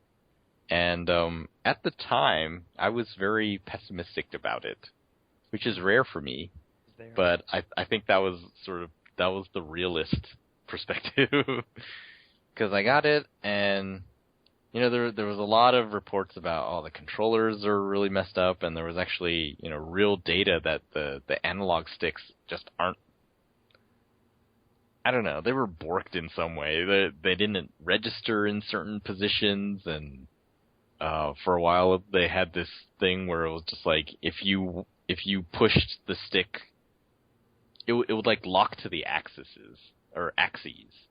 So if you were doing slightly like a 5-degree angle, it would just lock to the 0-degree angle.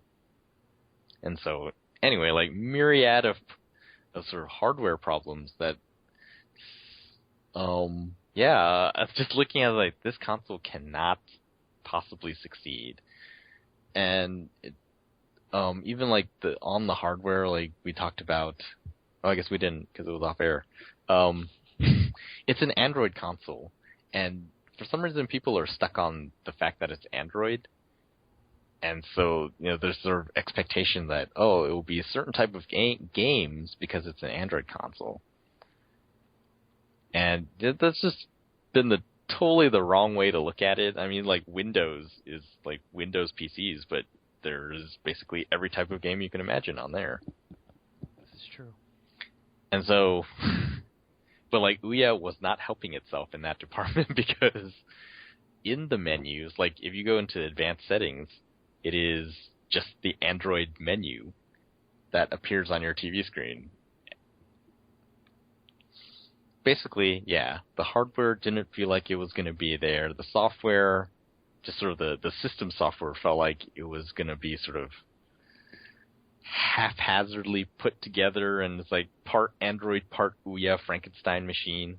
Oh my. And then the games were just, man. There's some good ones. There's a game called A Bit of a Fist of Awesome, which is very sort of indie and pretty interesting. It stars a man with a talking fist, and he punches bears and deer and stuff who walk around on their hind legs.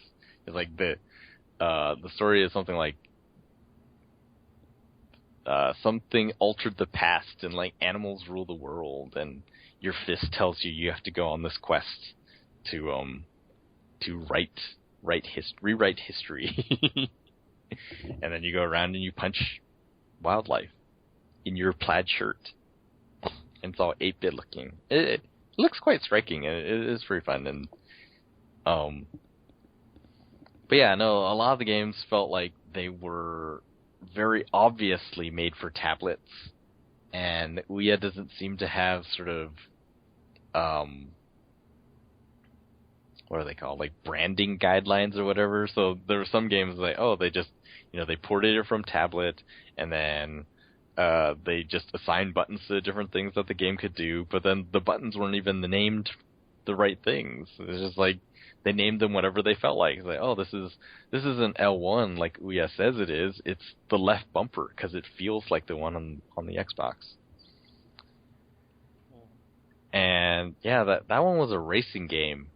But ported over to Ouya, they didn't add a throttle or anything.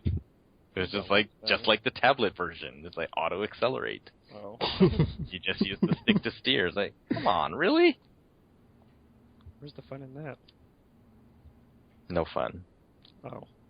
So yeah, the hardware was not there. The software was sort of partially there, and then the games were just there's a few of them, but a lot of them are just like, why? Who would buy a console to play this thing? And so before, I had predicted that I didn't think that Ouya could make it. Like, come launch day, which was yesterday, Tuesday, if they could not fix these problems, most people would buy it in the store, take it home, expecting, a ready console gaming experience, only to find this sort of broken mess. And, maybe they have some patience because they spent money on it after all. But by the time the new consoles come out in the fall, then it's like the time will have passed and Ouya will just die because no one will care anymore. Well, launch day came, and two things surprised me. One, I went to a few stores in the area, and I asked if they had any Ouyas in, and everyone was sold out. Why would you be looking for them anyway? I just wanted to see, how they were doing, because, did you hear any commercials about it? Did you know it came out on Tuesday? I did not. Yeah. I did from my YouTube feed, that's the only reason. But yeah. Well, also Kotaku, I heard that stuff. My Twitter might have let me know, but I don't pay attention to it all the time. Essentially, it was very quiet, and you would have no idea that a new game console came out yesterday. Where would you buy them, anyway? I went to a Best Buy where they had a display that was totally empty. And then at GameStop, they're tiny, so they don't really display stuff. But I asked, and they're like, yeah, we don't have any. And our store downtown doesn't have any either. And I was like, really? Yeah, that's the other thing is, the store on Kotaku is basically they're sold out, except for some Best Buys, I think. But they might be sold out by now, so I'm not sure. Oh. I wouldn't even know what retailers go to, so... I heard accounts that Amazon was sold out online, and GameStop was also sold out online. And I think... Well, that's what I meant, online. And, Target, I think, was out also. So, yeah, and I sort of asked around, well, how many actually were there? And, the Best Buy guy said, yeah, it was basically the entire shelf, and now they're all gone. And I was like, man. So it was really surprising, first of all, that people were interested and actually went out on launch day and snapped all these things up. Yeah, I was surprised about that. That was pretty crazy. I expected maybe some people, but there would have been more in the stores. I was like, no. And I guess it was a small number compared to most console launches. Although, actually, no. It was probably even, except for the Wii U and 3DS. Because, when the PS3 came out, I remember there was only 12 of them or something at my local GameStop. And so it was something like that with Ouya also. Anyway, yeah, so really surprised that they sold out. And the second surprise was I came home and I decided, you know what, maybe on launch day there's been more developers who decided, I want to launch on launch day. So they waited till today to publish. And so I went online with my Ouya, and there was a system update. I was like, okay, waited for that, I finished it, and wow. Suddenly, things were looking up. They changed a lot of the interface stuff, so it looks and feels better and more friendly. The store originally was just it wasted a lot of space on the TV. It was only 2 rows of games, and the icons were really big. It was Metro, Windows 8 Metro style. There's these big tiles, and then you could only see, I think it was 4 or 6 games on the screen at a time. And they've changed it where it's now they're a lot smaller. The categories are more, it's much easier to browse, and it's just complete overhaul of the game store. And some of the setup dialogues that used to be Android style are now Ouya style. It's oh wow, they despite my doubts, they were able to do it. They did make it ready for launch day. And that brings me to the other thing. Some of the games that launched yesterday are actually really cool. There's a game that they've been pushing a lot called Towerfall, which people have described as sort of Smash Brothers, but easier to play. And because so I haven't, it's local multiplayer only, which is the only sucky part for me anyway. But it's like every person plays as sort of like an archer character. And then you can, you're basically shooting your arrows at all the other players. But the mechanics are really interesting. Like, one, you don't have unlimited arrows, so after you shoot your arrow, you have to go and pick it up, or you have 3 of them or something like that. And then there's like different power ups for your arrows, so you can get bomb versions of them and stuff. And then wow, it's really hard to describe, but it just feels very fun in the single player sort of challenges mode that I've been playing. And yeah, like people have been calling Towerfall like this will be the Ouya killer app. What's that I played? There was crap. I don't remember their names. I guess that's the problem. Well, Shadowgun, if you've ever played an Android game. It's sort of a graphics well, it's like one of the few 3D games on Ouya. And it sort of shows off what you could do with the Tegra 3. And so it looks like, I guess it would be like a high-res PS2 games, essentially. And it's got sort of a Gears of War type thing going on, where you have cover and stuff like that. That one's graphically it's really good, but gameplay wise, it feels very like the team is inexperienced in making games that use controllers and stuff like that. So it doesn't feel that good. So it lacks polish. I don't know if that's it. I just think they just don't know what they're doing, really. Oh. You know, like I think certain things work when you're using touch, like virtual controls on a tablet or whatever. But then when you're playing it on a console with real controls, then it's like, you know, you would adjust the sticks to feel differently in certain, you know, in movement and aiming and things like that. And, you know, you wouldn't put all of, like, for some reason, shooting is the right trigger, but the right trigger is also your interact button. So basically all the face buttons and like the D-pad and everything are not used in the game. I was like, why would you do this? Wait. So the D-pad and the face buttons, they don't have any use whatsoever. I think, because that would be really weird. Man, what is that button on Ouya? I guess it's the A button. It's the one on the right. That one opens the menu, like the pause menu, since there's no pause button. Wait, what? So there's not a start button? The controller has no start button. Okay, so they defaulted that to the B/circle button. Essentially, yeah. That is weird. It's just like, I don't know. It feels very like, I mean, it's a better one than that racing game I was talking about earlier, but it does feel like they just sort of put it on Ouya and called it a day.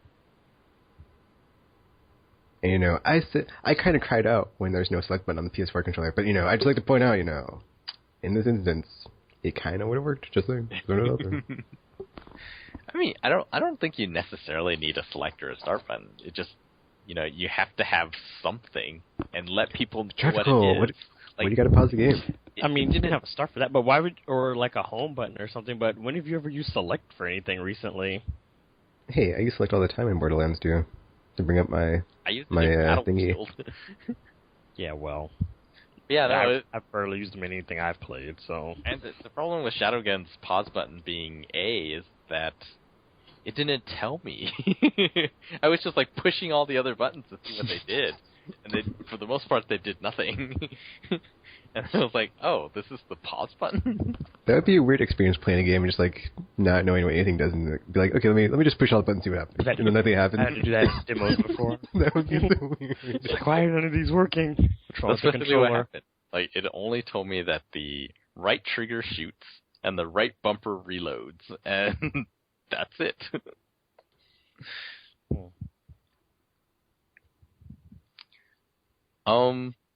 But yeah, I actually think that once so the development environment is really rough right now. You really have to know what you're doing in order to develop for Ouya.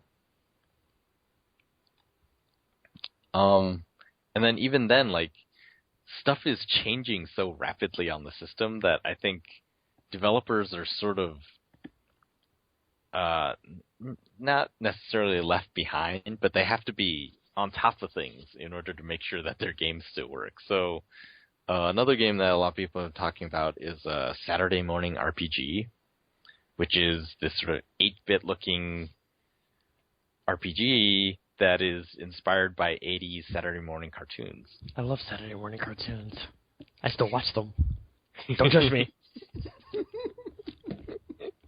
And so it's like, it's pretty cool. You know, the premise is pretty interesting. The graphics look pretty good. There's it's a interesting combat system where you it's like the wizard from what was that show called? He had like the power glove. I think that was a movie, wasn't it? That was a movie. That was in No, it was like he had the power glove and he used like the zapper as his weapon. The hell? Was that Captain N? Oh, I was about to say, is Kevin in the Game Master? I don't. That might be it, but I never saw it. So. I don't know Anyway, what that is. Yeah. Oh. Tropical made that up. It's a lie. It was in the 80s, I think. But not much older than me. I can't. Huh. It's not. I don't know. I've never heard of it. I think it's a lie. Anyway, yeah, like this wizard wearing a power glove appears, and he gives you this notebook that turns normal objects into weapons. And then it's sort of like a Paper Mario style combat system where you have like time button presses and like little mini games and stuff to make your attacks and defense happen and things like that. I love Paper Mario. And so I was like, oh, this is pretty cool. The problem is, earlier versions of the Ouya controller had a dead zone just like built into the software for the controllers, which probably is why the analog sticks were all messed up. So like for like newer versions of the controller software don't have dead zones at all. And what that means is like if your stick is not exactly straight in the middle at 0, then essentially some input will be received by the game. And so in in Saturday Morning RPG, essentially that means that every time you push the analog stick for the character to move in a direction and then you let go, he'll continue to move in that direction or some random other direction because the controller thinks that he's still moving around even though you're not moving the stick anymore. I remember like back in the day when I'd go through and play like Gran Turismo a ton. Like eventually, I would like wear out the dead zones in my controllers to where like they would not be center, and so I'd like start games, and then like I wouldn't be like pushing anything, but like some games like you're like holding the controller down, like when it starts it'll just like do that for some reason. I guess like that's what I found because I wouldn't be. I guess that's not it. 'Cause, like I guess like, I had just worn out the controllers and like it would look like they weren't moving or they were like just in their dead zone, but they like. I'd be playing, or I would not be playing, and then all of a sudden, like the character would just like keep moving. I'm like, what is going on? And then I realized playing so much Gran Turismo is just like ruined my controllers over the years. I was like, oh, that's what it was. Wow. Or just like some of them, I would like if you like lean them to the left or the right, they would just like stick there, and like you wouldn't even have to touch me. It's like, wow, that's like when you would know. That's when I'd know, like, okay, it's time to get a new controller second because Gran Turismo has killed this one. Gran Turismo has had another casualty from Gran Turismo. So, yeah. Yeah, like that. I can see that being a big issue because if they keep changing the stuff that is sort of core to the console, then all the developers have to continuously be on top of things and just like figure out, oh, this has changed. Now I have to change this part of my game. Now now the developer of Saturday Morning RPG has to implement a dead zone into their controller scheme. Because right now it's pretty unplayable. But yeah, like despite all that, like the quality of the games, the number of games has definitely increased by a lot. The quality of the games has increased. The mostly because of that number. Like the ones that weren't that good are still not that good, and they seem like cash-ins now. It's just like just put it on here because it's Android, and voila, I'm done. But yeah, I am now more optimistic about the Ouya. I think it is amazing how much it has changed since I first got it. When I first got it, it was like, oh my gosh, it's sort of a wreck. Like, there are things here that really need to be changed, and I don't think they, just judging by the speed at which they've responded to their backers and all that, I don't think that they're capable of fixing these things before launch. And then, the people who buy it at launch, they're going to expect more. But wow, like, for the most part, like, a lot of the stuff has been fixed, and it feels like a much better experience now than it was just a few short weeks ago when I got it. And yeah, the game quality is just like, there were more people out there who just, they hadn't had a chance, or they decided, I'm going to be a launch game on a console. This is so cool. And they just decided to wait until the last moment, put all the time in before yesterday's deadline and then release the games then. And like some of those games is like, wow, these are quite good. Although, sadly, I can't remember any of their names right now. Yeah, I watched the montage video of all the games. There are a lot of them. I don't know that all of them are worth it, but there's a lot of them. And then they've also improved the way that they categorize things. So like right now, they have categories. They have the standard featured games, which I guess they decided these are really good. They have one called VIP Room, which is the Ouya exclusive games. They have one called the Founders Club, which is basically, during the Kickstarter, there was a level of reward where if you paid in a certain amount, they would promote your games for a set amount of time or something like that. So there's like a ton of games in that category of just people who paid more into the Kickstarter. Some of them are pretty good. Some of them, wow, I can't believe some of them are on there. Some of them are like, this is emulator. This is one of them is a boot program where you can insert, say like you don't want it to go to the Ouya menu and you just want it to go to your emulator. The boot program lets you set programs for it to start before it starts like the system software. And it's like, really? And then they have actually like curated lists.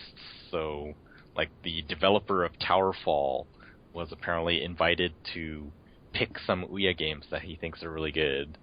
And then, so there's like a category which are his picks. And then there's a category called Trending, which I have no idea how it's determined right now, but I guess like whatever the most popular games being played are. And then finally the Sandbox is still there, which is any newly published games. I think that's how it works. Any newly published games just go to the Sandbox, and then people who just want to try new stuff go in there, and you download games from there, and then if they get enough likes or whatever, then they get promoted to one of the actual categories. Which is, it's a kind of,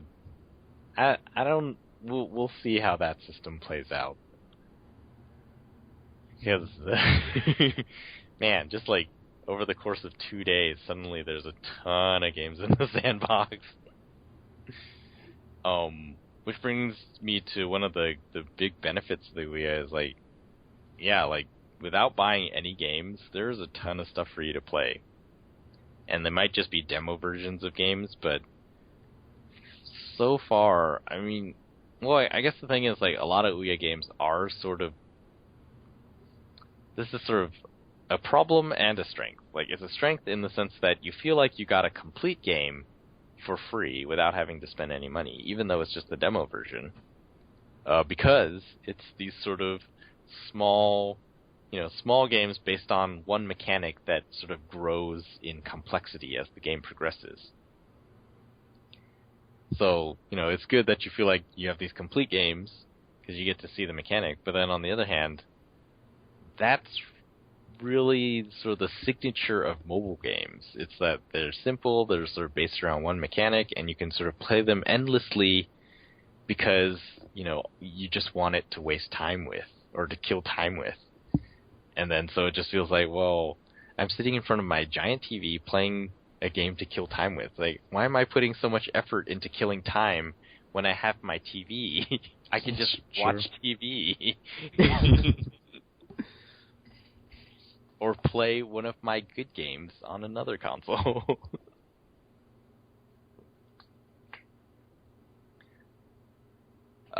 What was I saying? Oh yeah, so lots of free stuff to play around with. I like free stuff. Yeah, that's quite nice. In fact, like, I think what's the developer called? They made Super Crate Box.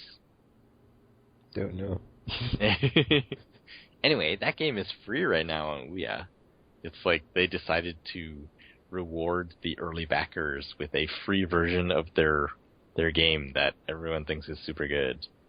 And it is really fun, but it's really hard. So yeah, I'm now more hopeful for the future of Ouya. I do think, because I think even though PlayStation 4 has embraced indies, they still have to solve the problem of how do you get dev kits to all the indies. And I don't think that they're going to be able to do that, at least not initially. Maybe they can bring all the indies to the dev kits instead. Just like hold them all up in Santa Monica or something. They have like some, some like crazy game jam in Santa Monica or something. Like, yeah, we're gonna fly you all out, and you're gonna make a game over the weekend because we're not gonna see you again. They'll probably be cheaper than. Yeah, I thought about it. I was like, wait a minute, that would be more expensive. Would it though? Well, I mean, actually, I thought what they possibly could do is just do development on the cloud. So, like, you have PS4 dev kits on the cloud, and then you can just access them, and so you don't need the hardware. It would be kind of like the old days of programming, where you made your punch cards in one room, and then you went to the other room, which was filled by the computer, and then you actually ran your program there. It would be kind of like that. So you're like writing your program on your PC, and then you just sort of send it through the cloud, and then have it on a remote PS4 somewhere or a PS4 dev kit somewhere, and then you would be able to see how it runs like that.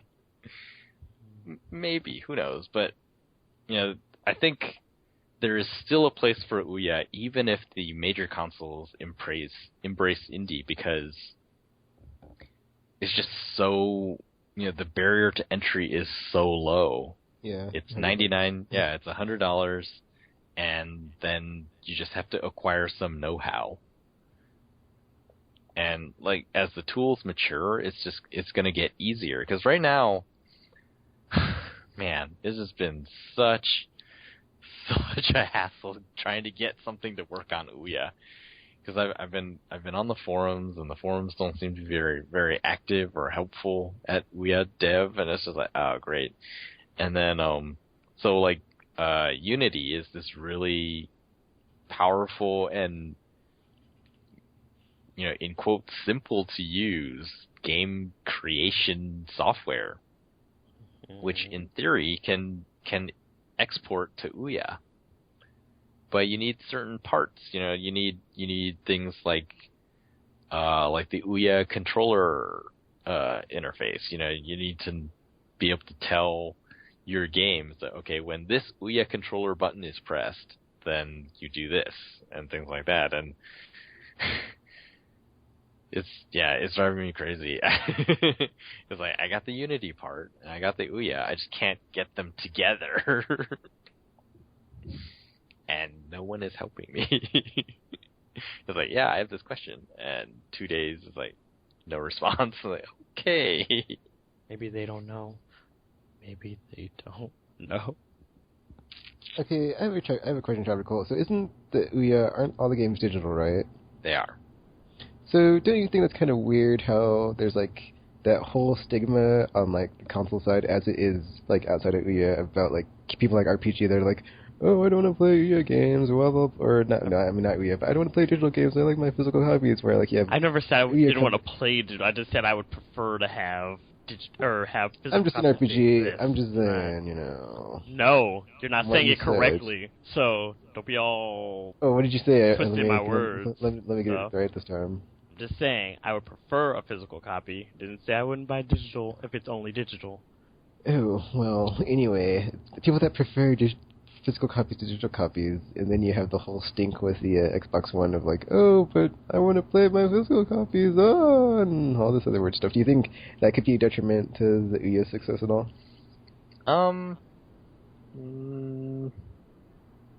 I don't think so, actually, because the Xbox audience, I think, is different than the Ouya audience. The Ouya audience, so far anyway, my impression is people who want Ouya are people who are either like really into games and just want to try everything that's new out there, or they're people who want to make games. So like developers like digital because it's way cheaper to distribute a game digitally. I mean, for one, you can actually do it. Like, I don't know many individuals who print discs and are selling games on a PS3 or whatever. Because it's just like, well, they don't have the money, for the most part. And so, in that sense, I think Ouya is... I mean, if you think about it, like, Ouya started on Kickstarter. If you didn't have the internet... Oh, good point. Like, how would you know about it? You would have never known about it. So, I think they're in different places. So in that sense, to me, that kind of like makes it seem like the Ouya is kind of like the future of gaming, because it is like all internet all the time, all digital. And it like even like spawned from a digital only like movement. So, yeah. I mean, like the Xbox One thing, it really was about like the messaging is totally different. With Ouya, it's like, oh, they're digital, so they're free. You don't even have to think about, oh, how am I getting this free when obviously there's a disc and a box and like printed stuff and whatever. It's just like, it's digital and it's free, and that's something that we're accustomed to. Whereas with Xbox, they're like, they're free, there's digital stuff and there's disc stuff, but all of it has to check with us to make sure that it's legally yours. And it was just like, people don't like DRM just for DRM's sake. And they could turn around and say, well, it's using the cloud and all this stuff. But, in the end, it's like, well, okay, let's say Limbo or any other, single-player indie game came out on your system. And it just it has no choice. Like, that game has to check in every day. Whereas on other systems, it wouldn't need to. And it's just like, this is just an extra thing that you implemented because you want to control everything. Now I'm thinking of it as like the Ouya is like the PSP Go of the consoles. It's like all digital. PSP Go. Remember when that was a thing? Except it's not a terrible design like the PSP Go. So yeah. Whatever happened to that? Did they kill it? Yes. Oh. So yeah, we'll see. It's definitely gotten more interesting. I did not expect so many people to buy it, and now that so many people have, I think that's sort of, for one, it's like that's good publicity, and maybe other people would be like, oh wow, this thing sold out, maybe I should check it out too. It's only $100, and then I'll check it out also. But then, that being said, once a lot of people have it, the game developers really have to step it up, because Ouya has no first-party developers, so it's up to third parties. You know, that's what's interesting is like the people making games on the system actually have a lot of stake in the system itself too. Is like if this system doesn't sell, my games do not sell. And Ouya doesn't, true. You know, Ouya the company doesn't seem to. I mean, I'm sure they care, but they don't seem to be doing anything about it. They're just like, we put this thing out into the wild. Hey, yay, it's out. And you know, that's it. Not even any advertising, really. It's just like, we release the system. And so, yeah, it seems almost 100% on the developers to be like, oh, crap, you know, we gotta make our games really good, otherwise people are be disappointed, and I'm sure GameStop will start taking used Ouyas at any point now. So many things. Actually, that's interesting, though, like, GameStop is selling that console, but there are no physical copies of the games. I just thought about that. What would they get out of that anyway? Because it's not like they can buy back games or anything. So, I mean, they really... How do they benefit from selling the Ouya? So it's like that kind of makes a precedent, or that word, of like, you know, they, like later on if Sony and Microsoft go all digital, they can't be like, well, you never carried a all digital console before or something. Well, the analysis of that is some people think it's like, oh, well, they're going to sell Ouya like gift cards in stores. People don't have credit cards and stuff, so... Well, that would still work. Like, you could still sell like PSN cards and Xbox Live cards. Yeah, so like Steam has cards at... Yeah, they have it at Walmart now, too. Yeah. So. And then the other thing is accessories. Like, the Ouya has sort of been marketed as... Or, I don't know if we can call it marketed. They're pushing couch co-op pretty heavily. And that means extra controllers. And actually, I'm going to laugh if it does better than the Wii U this year, because there's not that much upwards in, and I would not be surprised. I mean, they have new and interesting stuff coming out, and Nintendo has the old stinky stuff you've already seen before, and not much else. Just saying. That would be crazy. Yeah, so... It's cheaper. I was just about to say, to be fair, though, they pulled a Wii, and they're like, we're going to undercut you by price. Haha. We all know how much everybody likes cheap crap, so yeah. I do like cheap crap. I like free stuff better, but cheap is okay too. Yep. So everything is... System is cheap. Games are all free to play. Oh, not in those words. Not free to play. They are free to play. Not free to own. Some of them are free to play. Although I haven't seen any yet. But yeah, it seems like it could possibly do pretty well. I think, well, just thinking about it, it's like $100, dude. It's like such a low price. It's like the barrier to entry is just so low. It's like, why not? Yeah. Exactly. Like the people I talked to was like, oh yeah, we're sold out. And like one guy was like, yeah, I just came here from putting my Ouya at home, and it was like, yeah, so I haven't gotten a chance to check it out, but I figured it's $100, and you know, I can do Netflix through it in my bedroom, and like put all my ROMs and stuff on it. And I sat there like, It's like I've spent almost $90 on certain editions of games, so yeah. Actually, GTA 4 might have been over 90, but I don't remember the safe deposit one. That one was only 80. Okay, yeah. Never mind. There's a new one this year that's 150. Yeah, not happening. I'm just getting the normal version of that one. You say that now, but then the pre-order stuff wasn't good enough to entice me. I know. It's not even a cloth map. It's a paper one. Paper. Such snobs.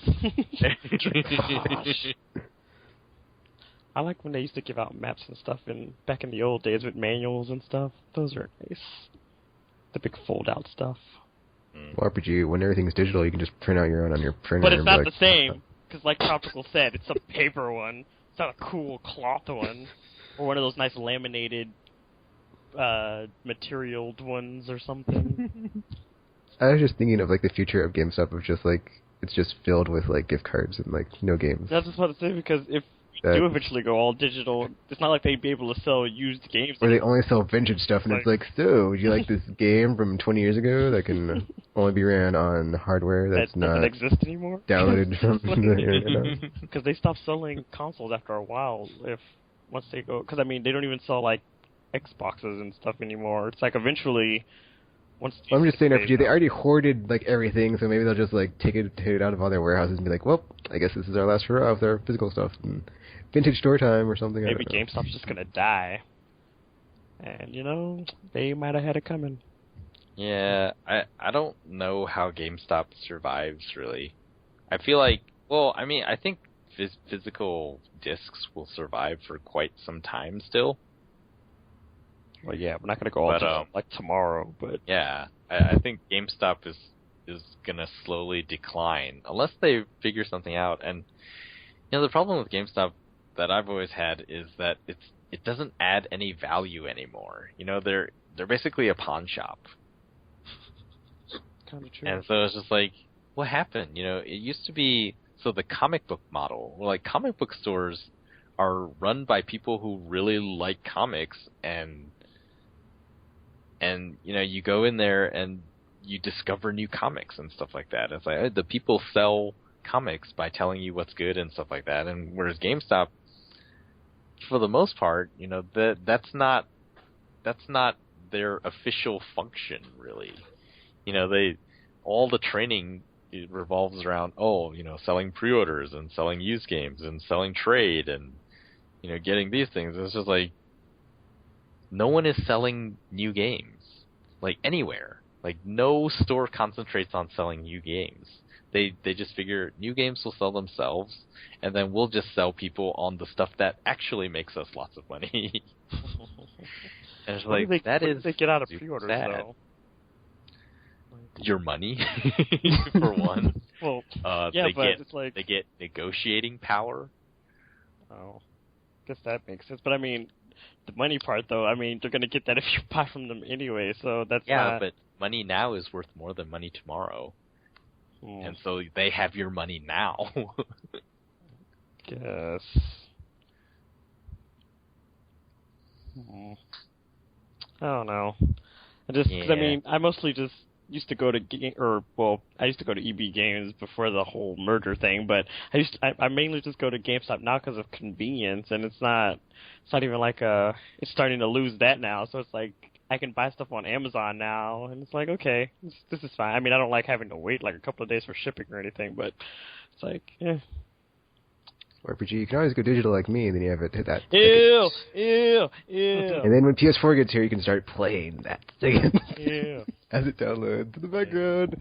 Cannot wait. Share button. Day one. I'm still not on board with the whole digital thing yet. You have to give me time. I have to be eased into it.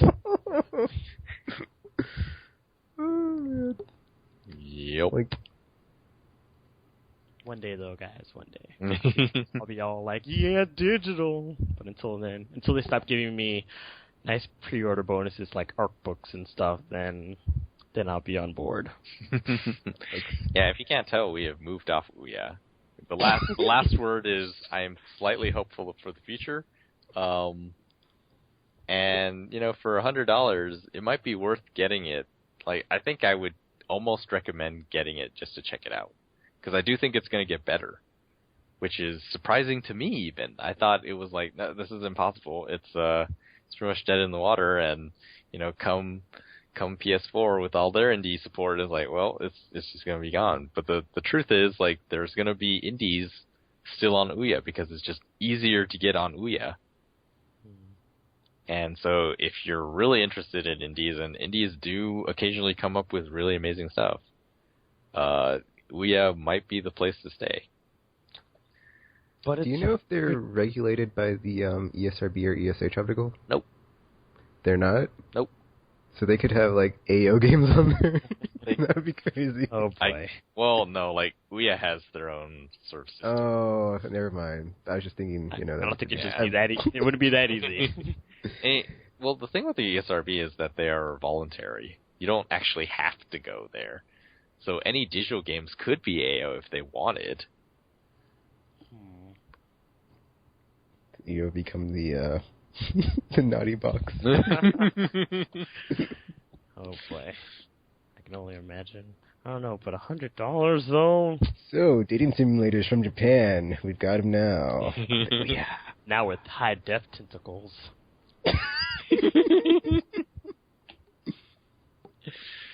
Yes. Yeah, We create a whole segment of the marketplace with dating simulators. Oh man, not to buy one, so I can just like be every week be like, yep, I checked Ouya, but there was no dating sims this week, so maybe next week. The Ticken's dating sim report, because he's waiting for him. I don't know, like that'd be fun. You know, he can't get a date in real life, so he's had to resort to this virtual. We can make dating. one. We can build it. We have the In technology. the virtual, they can never say no. Wait, that didn't sound right. Yeah, I was about to say. I meant to a date. ... I don't know. We have the technology. We can build it. Wow. Oh. So yeah, no, I'm so moving off then. I'm going through like next gen withdrawal. How are you going to withdraw? We haven't even started. You haven't even been able to take any yet. What the hell? I know. It's ridiculous. Although I'm kind of excited for it too, but at the same time I'm kind of like not. Like I'm not sure how I feel about it. I'm like. I'm like in the middle. It's like, yay! There's so many cool games coming out, but then I'm like, no, there's still so many games, good games coming out now. I don't wanna. So I don't know. Like, it's another one of those things. It'll take me time, but I'll embrace it eventually. I have to just be eased in. The only paid work I've ever done was like selling games, basically, and so. You know, it's always made sense for me, in a way, it's always made sense to be on, like, the cutting edge. And, you know, the really the only way to know games is to have played lots of them. So, you know, people, you know, other store employees can sort of generally tell you, oh, it's a shooter or whatever. Sometimes they can't even do that. Yeah. But, like, with me, I was like, I could tell you, like, yeah, the little nuances that, you know, what is the difference between Battlefield and Call of Duty? And some people are like, well, this one runs faster, or they can't even tell you that. Like, oh, they're pretty similar, but this one is more tactical. I was like, what does that even mean? But you know, now, like, well, I'm not doing that line of work. The only thing that really sort of maybe is more interesting with me being on the cutting edge is the podcast. Like, if I didn't have an Ouya, what would we have done in that previous that we just did? We would have thought I'm about to say, we would figure something out. Would things have been as interesting about? Would we have known as much about the Ouya as we do now? I don't know. No, well, we probably. But yeah, so now it's just like, man, it doesn't really make sense for me to be on the cutting edge anymore anyway, which is kind of why it's like, oh, you know, this season or this year is like, oh, it's only first party games. I'm only buying first party games or exclusive ones, or I don't know what I was doing. Like, I'm pretty sure you've already broken that by now. Stupid Star Trek.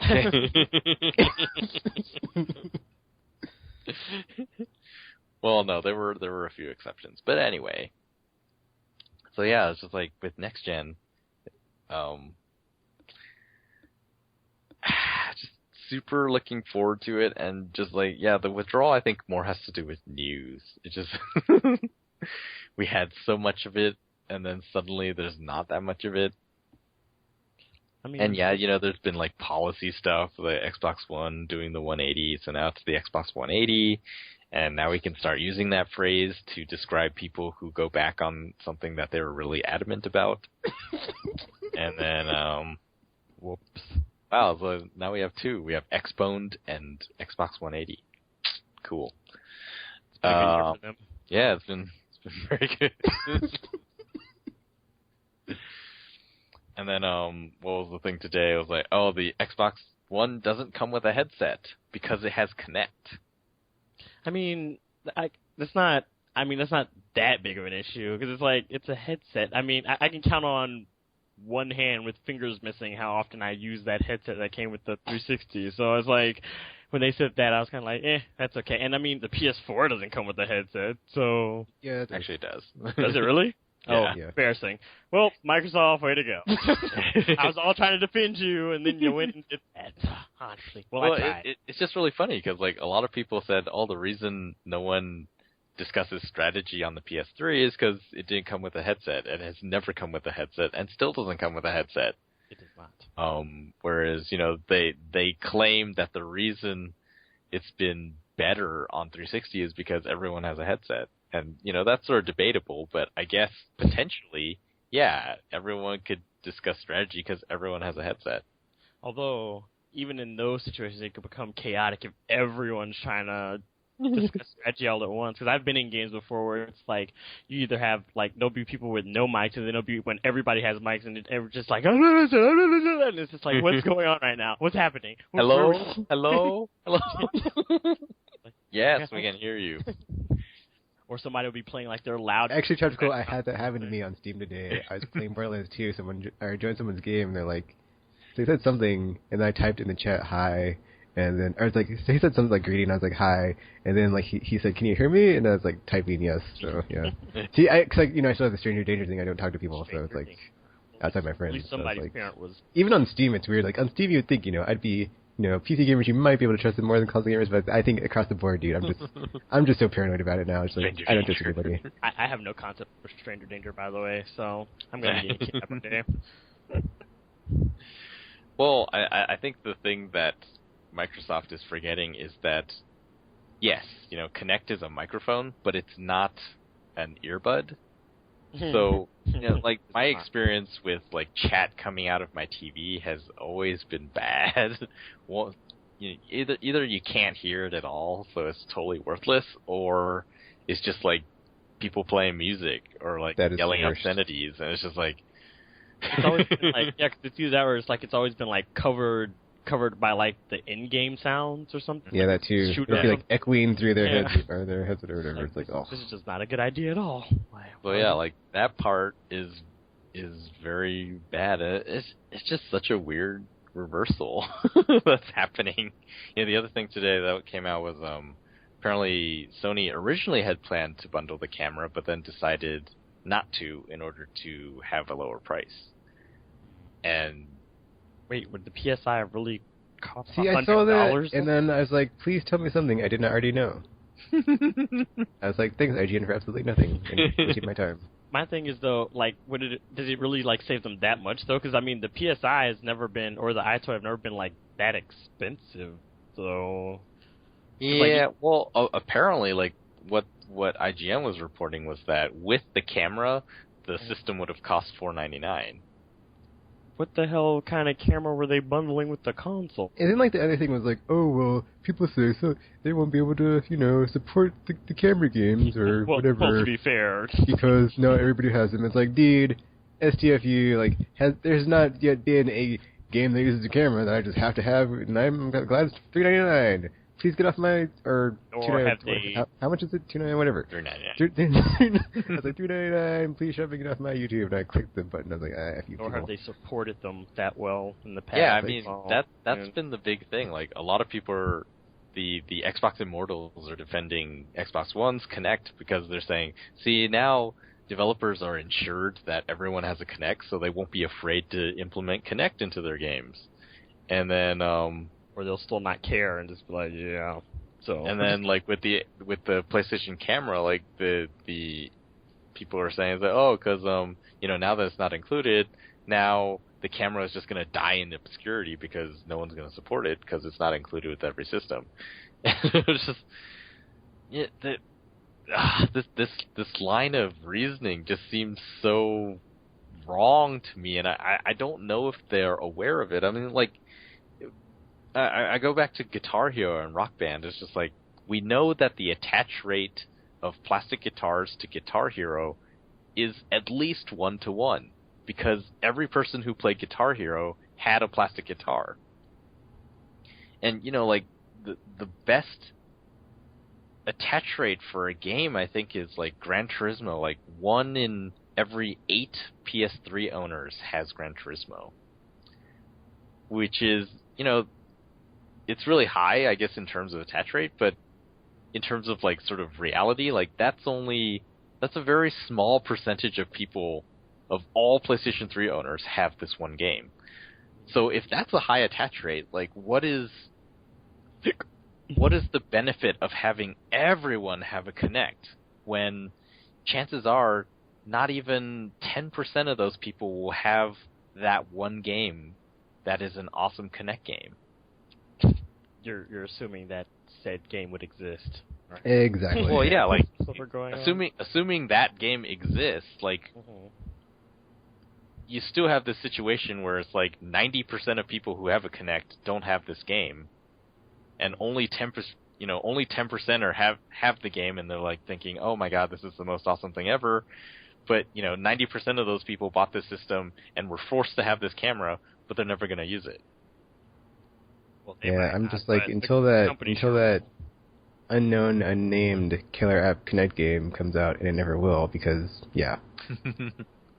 this whole point is mute, so I just refuse to care about it. Yeah, so like whatever. on the flip side, it's like, well, if you make a really awesome Kinect game, then you've made that game, and then those 10% of people buy it, then it's exactly the same thing, except, well, I guess on Microsoft's side, it's like, we didn't make that 90% people's money, because they're still charging it. It's not like they're giving the Kinect with the system for free.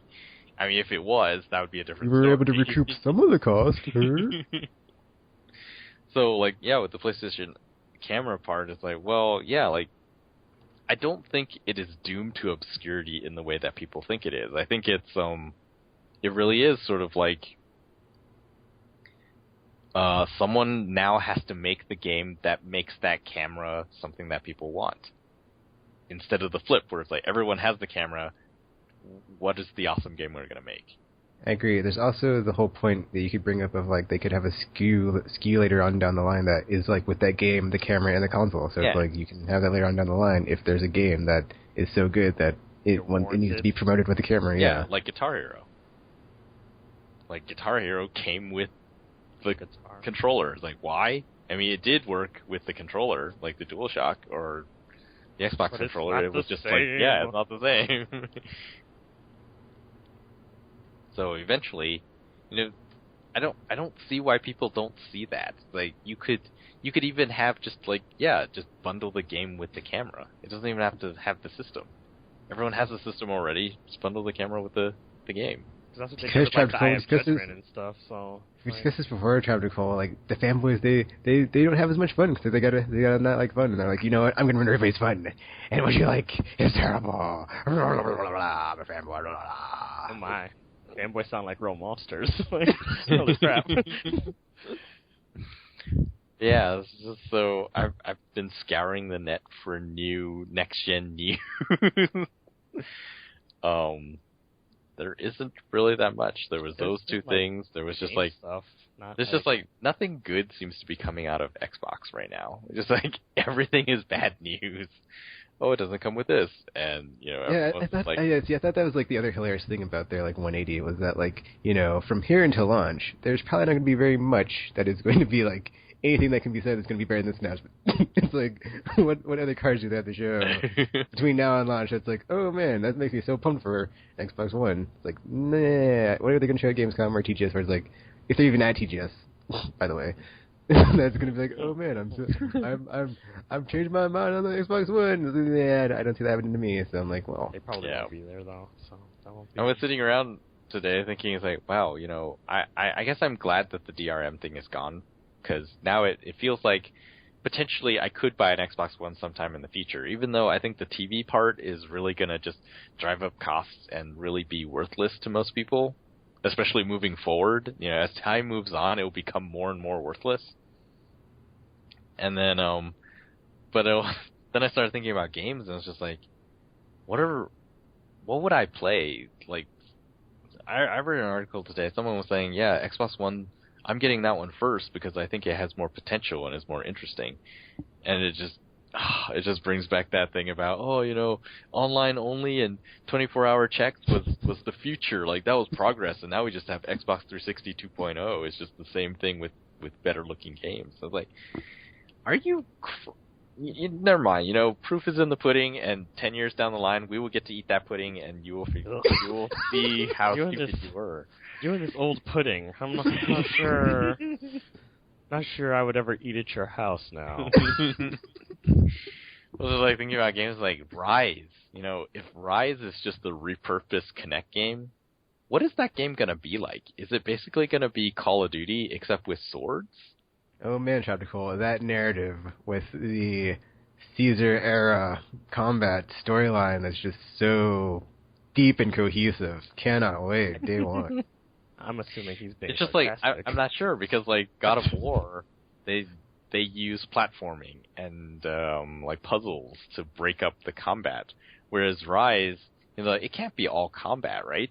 But then if it's not, are you sure about that, Tropical? well, that's the thing. Like, if it is, then it's Call of Duty, right? Except with swords. You're running around slashing guys, and then you see a set piece thing, and then you do another slashing type thing, and then maybe you have a turret thing. And then maybe, they have helicopters, so maybe you're on a boat? I don't They did not have helicopters, you're correct. I don't know. Those did not exist. They also did not have air transportation, so you're kind of limited to that boat thing. Or much ground transportation at that, unless you're on a horse, maybe, so... Everyone loves horses. I mean, there's that one game that has them. Maybe some archery mini-games. Yeah, something like that. Imagine, wow, it's like, what would the Kinect version have been like? Oh, man. A lot of waving your hands around like a maniac. But then, there was some reality-shaking things for me today, where I saw Digital Foundry had, they had written up sort of technical impressions of all the next-gen games that they saw at E3, and it was like, yeah, apparently a lot of the Xbox games were running on PCs with NVIDIA GeForce cards, and were like, there were accounts where like the game would crash to like an HP desktop, or it would be like the Windows Task Manager would come up. Oh my.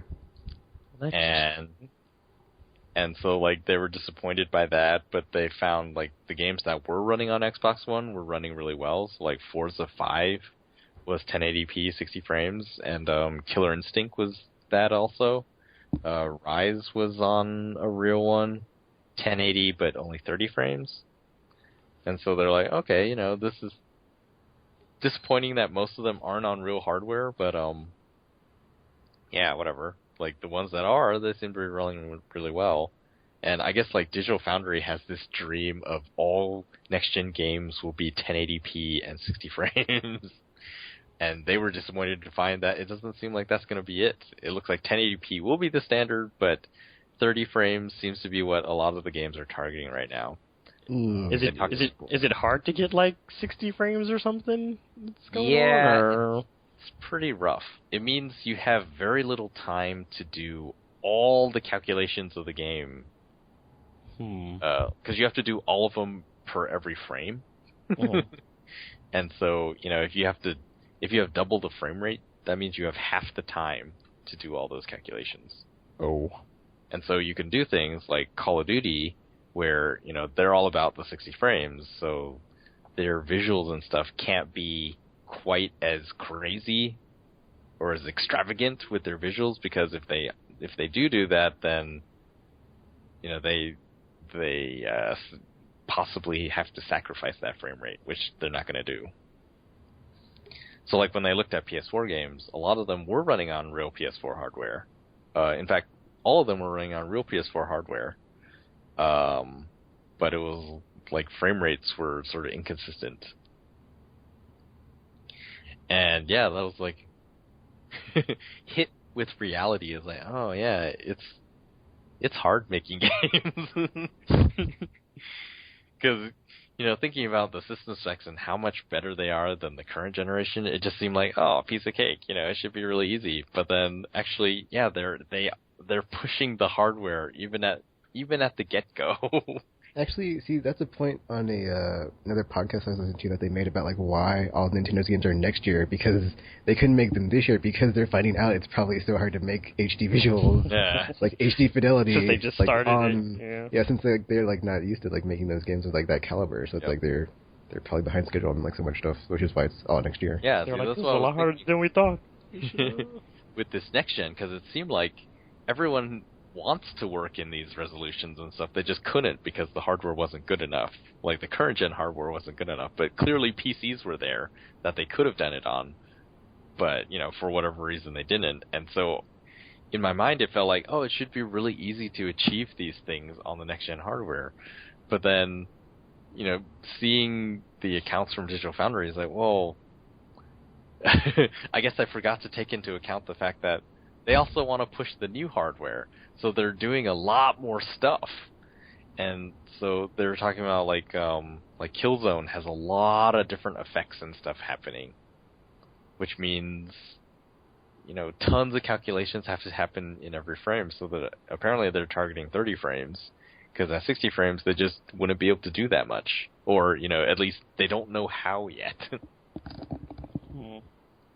And it just seemed like Xbox One games are targeting smooth frame rates and stuff, whereas the PS4 games are targeting like really amazing visuals. I like pretty looking games. Yeah, it'll be interesting to see. They were super impressed by Infamous Second Son because it looked basically like a pre-rendered video, except it was gameplay. So, I was like, oh, cool stuff. But, the realities of game development have come back and to me, it's like, oh yeah, I guess it's not that easy. I mean, even I can write a program that would exhaust my 2 gigs of RAM, and it would just be like 2D sprite balls bouncing around in a room. Eventually, you always run out of memory. It's just Actually have a game like inevitable. That. And so even 8 gigs being 16 times as much as they have now is a finite number. It's a finite amount of memory. And time. Well, it's always next gen. Or No. No. We are not starting this already. We haven't even got to the next gen already, and you're already talking about the gen after that? No. Interesting RPG. You can't hit the bullet points that you weren't hitting this gen in the next gen. Maybe you just need more time. No, we're stopping this now. Maybe it's not time yet. Next gen is it, guys. No more gens. Stop it. No more gens. Stop it. You just stop it. Oh, Tekken, did you try Tekken Revolution? I downloaded it, but I haven't tried it out yet. It is interesting. It is, so the free-to-play works in that, you get a certain number of tokens. So, there's different types, but essentially they're tokens. And so every day, or, every however amount of time, you get another token. And you can have, a max of, I think it's 2 of each type or something like that. And so, each type of token allows you to play a different mode. So I think, the one you have the least of is arcade mode. So I think you get, 2 arcade mode tokens. And then they take something like half an hour or an hour or some amount of time to regenerate. And you can only hold 2 at a time. And then, I think you get more tokens to play ranked matches online. And then they have the premium tokens, which you can use in any mode. They just cost real money. So it's basically sort of a time limited version of Tekken. Oh, also, and there's less characters, but apparently you can unlock them by playing. I have no idea. It is. Yeah, I watched the Giant Bomb quick look on it. It is neat that it is free, and it works pretty well. And you can level up the characters, give them more health and strength and stuff like that. But so far, it doesn't seem like it breaks the game really. Like, I played against a guy who had... I didn't level up anything, and he had leveled up a bunch of stuff, and it was just like, if you fight well, it doesn't really matter. You can still beat him. Oh, okay. So I was like, oh, that's cool that it's not game-breaking. I'm not really sure how they did it. Maybe someone who's really leveled up will pose a problem, but that did not happen. Yes, yet. I have not gone back yet. I just played that one day. I was like, so this is how it works. Man, there's a ton of free-to-play stuff coming out on PS3. Yeah, I don't think Everyone is experimenting for PS4, I think. it's too distracting. Because what was it? Spartacus Legends? Oh yeah, I saw that in the store. I was like, what are these $99 microtransactions? And I was like, oh, the game's free. It must be free to play. I was like, what is this game? Yeah, I was going to download it, but obviously I have no hard drive space. So.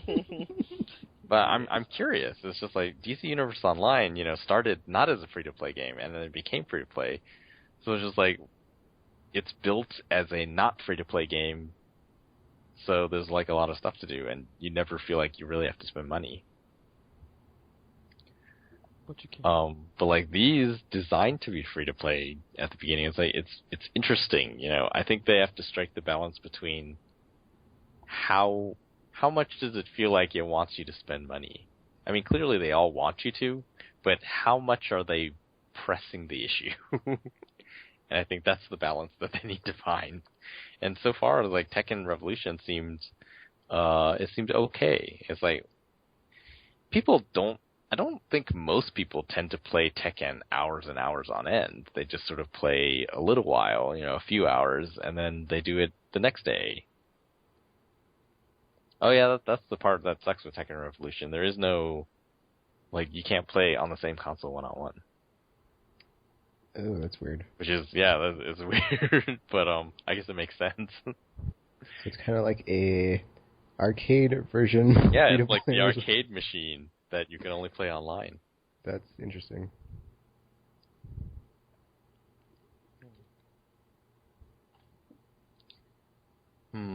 Yes, I'm curious about Spartacus. I want to see it. And man, there's so many. Uncharted is free to play. I hope Last of Us gets something like that. I want to play with more people. One day. Last of Us is so fun. Oh man. Don't know about the single player. I have to go through it again and see how I feel about that. But the multiplayer is really fun. Yeah, I would describe it as it's a good experience. I don't say it's fun. Maybe. I don't know about good either. That's weird. Yeah, like that was my first thought when I finished it. I was just like, huh. I need someone to explain why this is good. Explain why this is good. Because I don't know if I get this game. Is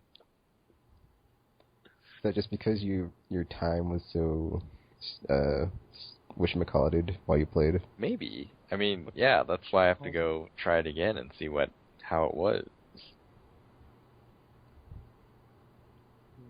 Yeah, there was actually numerous places where I just ran through.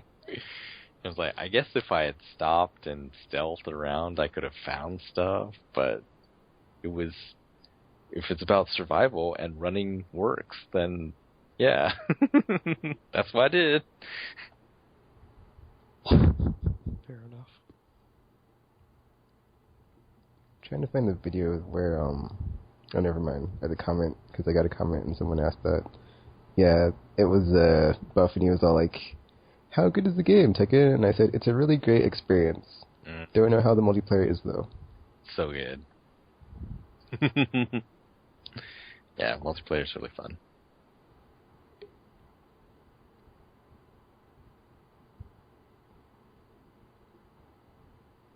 Adjectives I would not use to describe the game would include fun. There's just too much going on that's not something I would consider fun. Multiplayer is engaging, engrossing, and intense. There we go. but not fun. Yeah, I don't know if it's fun then. It's fun to win. Winning is fun, but I think that can be said in everything. Maybe winning in a real-life death match would not be fun. Well, I mean, I guess that you would be depends. glad. It's like, woo! But would That you was be awesome. like, that was fun? Well, it depends. There's some people who have that bloodlust, and they're like, yes! This is what I live for. So, I don't know. There's some people that could be into it. Those are not the kind of people you want to hang around, though. Because, yeah, they might be insane. God, PS4. Can't wait. I can. We'll be waiting for a while, because There's just 5 months away. too much Yeah. stuff coming out. Yeah, I guess that will dull the pain of the phantom withdrawal. Yeah, like seriously, how are you having withdrawal of something you never even had a taste of yet? Phantom next-gen withdrawal. That is not a good sign. You might have one of those kind of personalities. You should never do drugs. So what's the next game for you guys? Well, Shin Megami Tensei 4 comes out in a few weeks, or a couple of weeks, so... Cool. And then Tales of Exkilia comes out a few weeks after that, so... My next game is Walking Dead 400 Days next month. Cannot wait. Oh, yeah. Hopefully my save is not corrupted and I can actually carry it over into the DLC or I'll be very angry.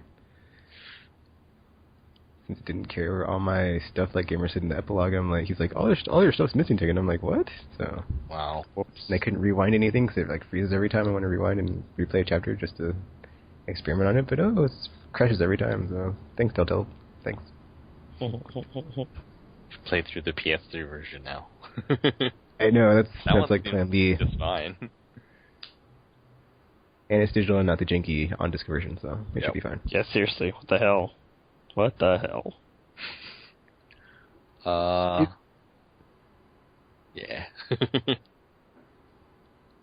What's your next game, Tropical? All of them. Well, I mean, obviously 400 Days, but I'm considering Dragon's Crown right now. I forgot about that. That doesn't... Luckily, the Gran Turismo 6 demo comes out next week. Yes. Yeah, that's really awesome. Yeah, I just decided to reserve Gran Turismo. Oh, that's the one thing I wanted to talk about. There's like the 1 million credits. That's crazy from Amazon. From Amazon. That is such that's the best pre-order incentive ever for that game. It's like games that you get 20 cars. It's like, yeah, that's pretty good. 1 million credits, though. It's like I'd rather get credits to spend on what I will need than get 20 cars that I might never need. So. Or ever use. And a lot of them are really good anyway, so it's like I have like multiples of the same cars in the same classes that are really good. So it's like I'd rather get the money to spend on what I will be needing, and like my Subaru Impreza that I can just buy out the gate and be like, yep, I got this when I need it. So I will be, because I always use that for like a long stretch. I can't wait to see it next week. Because some of the improvements they talked about is like, the load times are basically non-existent, which was a huge problem in Gran Turismo 5. And somehow the game looks better, which is crazy. Yeah, hard to believe. It's like I'll believe it when I see it. It's not that I don't believe it; it's just that I can't imagine it. Yeah, I think I'm going to go through and make a manifest on Gran Turismo 5 of like the cars and how much they cost, so I can like make a whole like a list and like add it all up and be like, okay, is this under $1 million? It should be, and then like, oh man, I got my whole list ready for when that game comes out, and be like, I'm just gonna go to the store and be like, buy. Wow. If only that game was not super huge, so I wouldn't have to get the physical copy. That's like my first physical copy in a long time. If you don't count the Mass Effect double copy. Yes. Because I threw the other one away. But yeah, maybe Dragon's Crown, and if not that, then Puppeteer in September. That's a long time for your next game. What the what? Well, like, I can't think of anything coming out in July, really. I mean, there was,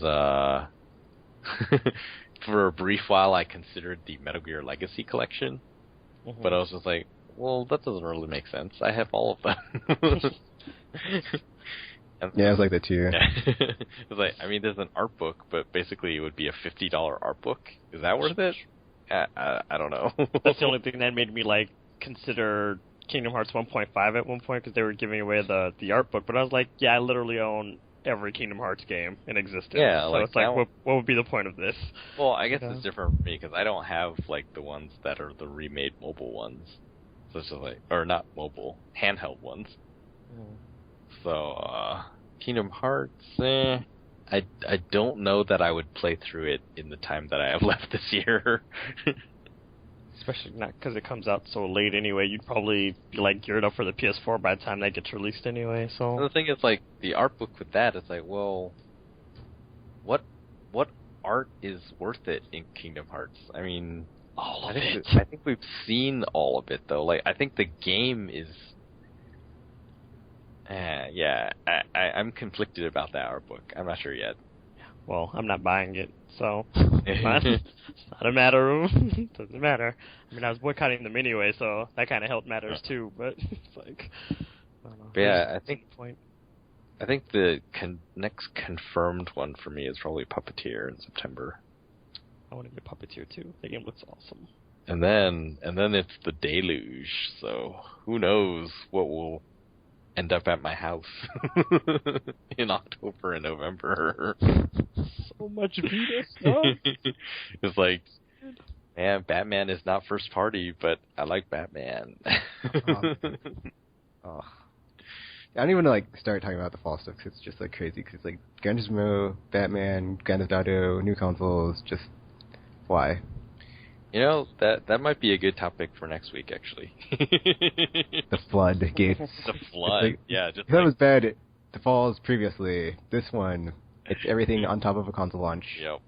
That's the cherry on top that you bite, and you're like, oh, well, what's this feeling? I feel like, and then you fall over, and you go into shock because you've eaten too much, and the cherry on top was enough to kill you, and you die. Oh my! And it's like, oh, I shouldn't eat the cherry. I should have just left it, but I thought I could eat it all, and I did, and it killed me.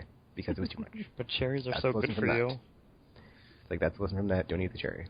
Yeah. It's just too much. Next week, have your list for the rest of the year prepared. Oh, my list is already prepared. I've been making it since E3. Oh, really? You so, made the list already? Okay. Yeah. I got Had to make sure I was able to afford all these things. I was like, wait a minute. It's like, there's a lot more games on this list than there should be. So. Alright, well, I guess that is the final filler, and we totally filled it with plenty of stuff covered this issue. Episode, whatever. So much goodness, and not goodness, and happy spots. And even cherries on top. But no fun. Yeah, but no fun, obviously. All happiness and no fun. So yeah, the plan is next week we will return with a relaunch of some sort. So yeah, we'll see how that goes. Yes. Luckily we have a topic, so that's something to go with. Yeah, I don't know. Send us your suggestions on what should we do differently. Open house. Ew, open houses are terrible. The ones at school, anyway. Those are awful. I don't know. So is that your sign-off RPG? What? That open houses are terrible? Yeah. I'm not sure that really counts as a sign-off. I mean, yay for gaming. Yay! Alright, so the final filler has filled you, and hopefully it made you happy. Oh, I'm sorry that came out like that. Whatever. Well, that's what happens when you feel stuff. It is filled, so yeah. It filled your ears and made you happy in your H spot in your brain, or ears, or wherever your H spot is at. Oh my. What? That's what happens. It hits your ears when you listen to the podcast, and then you're like, oh, I'm so happy that I have this podcast. And then since it's in your ears and you're all like happy, that's where your H spot is. So, unless it's in your brain, since like your nerves connect to your brain. Whatever. So yeah. Moving on. As the haters, because, you know, filler is fun. And, yeah. Just like Optimus Prime. Oh, wait a minute.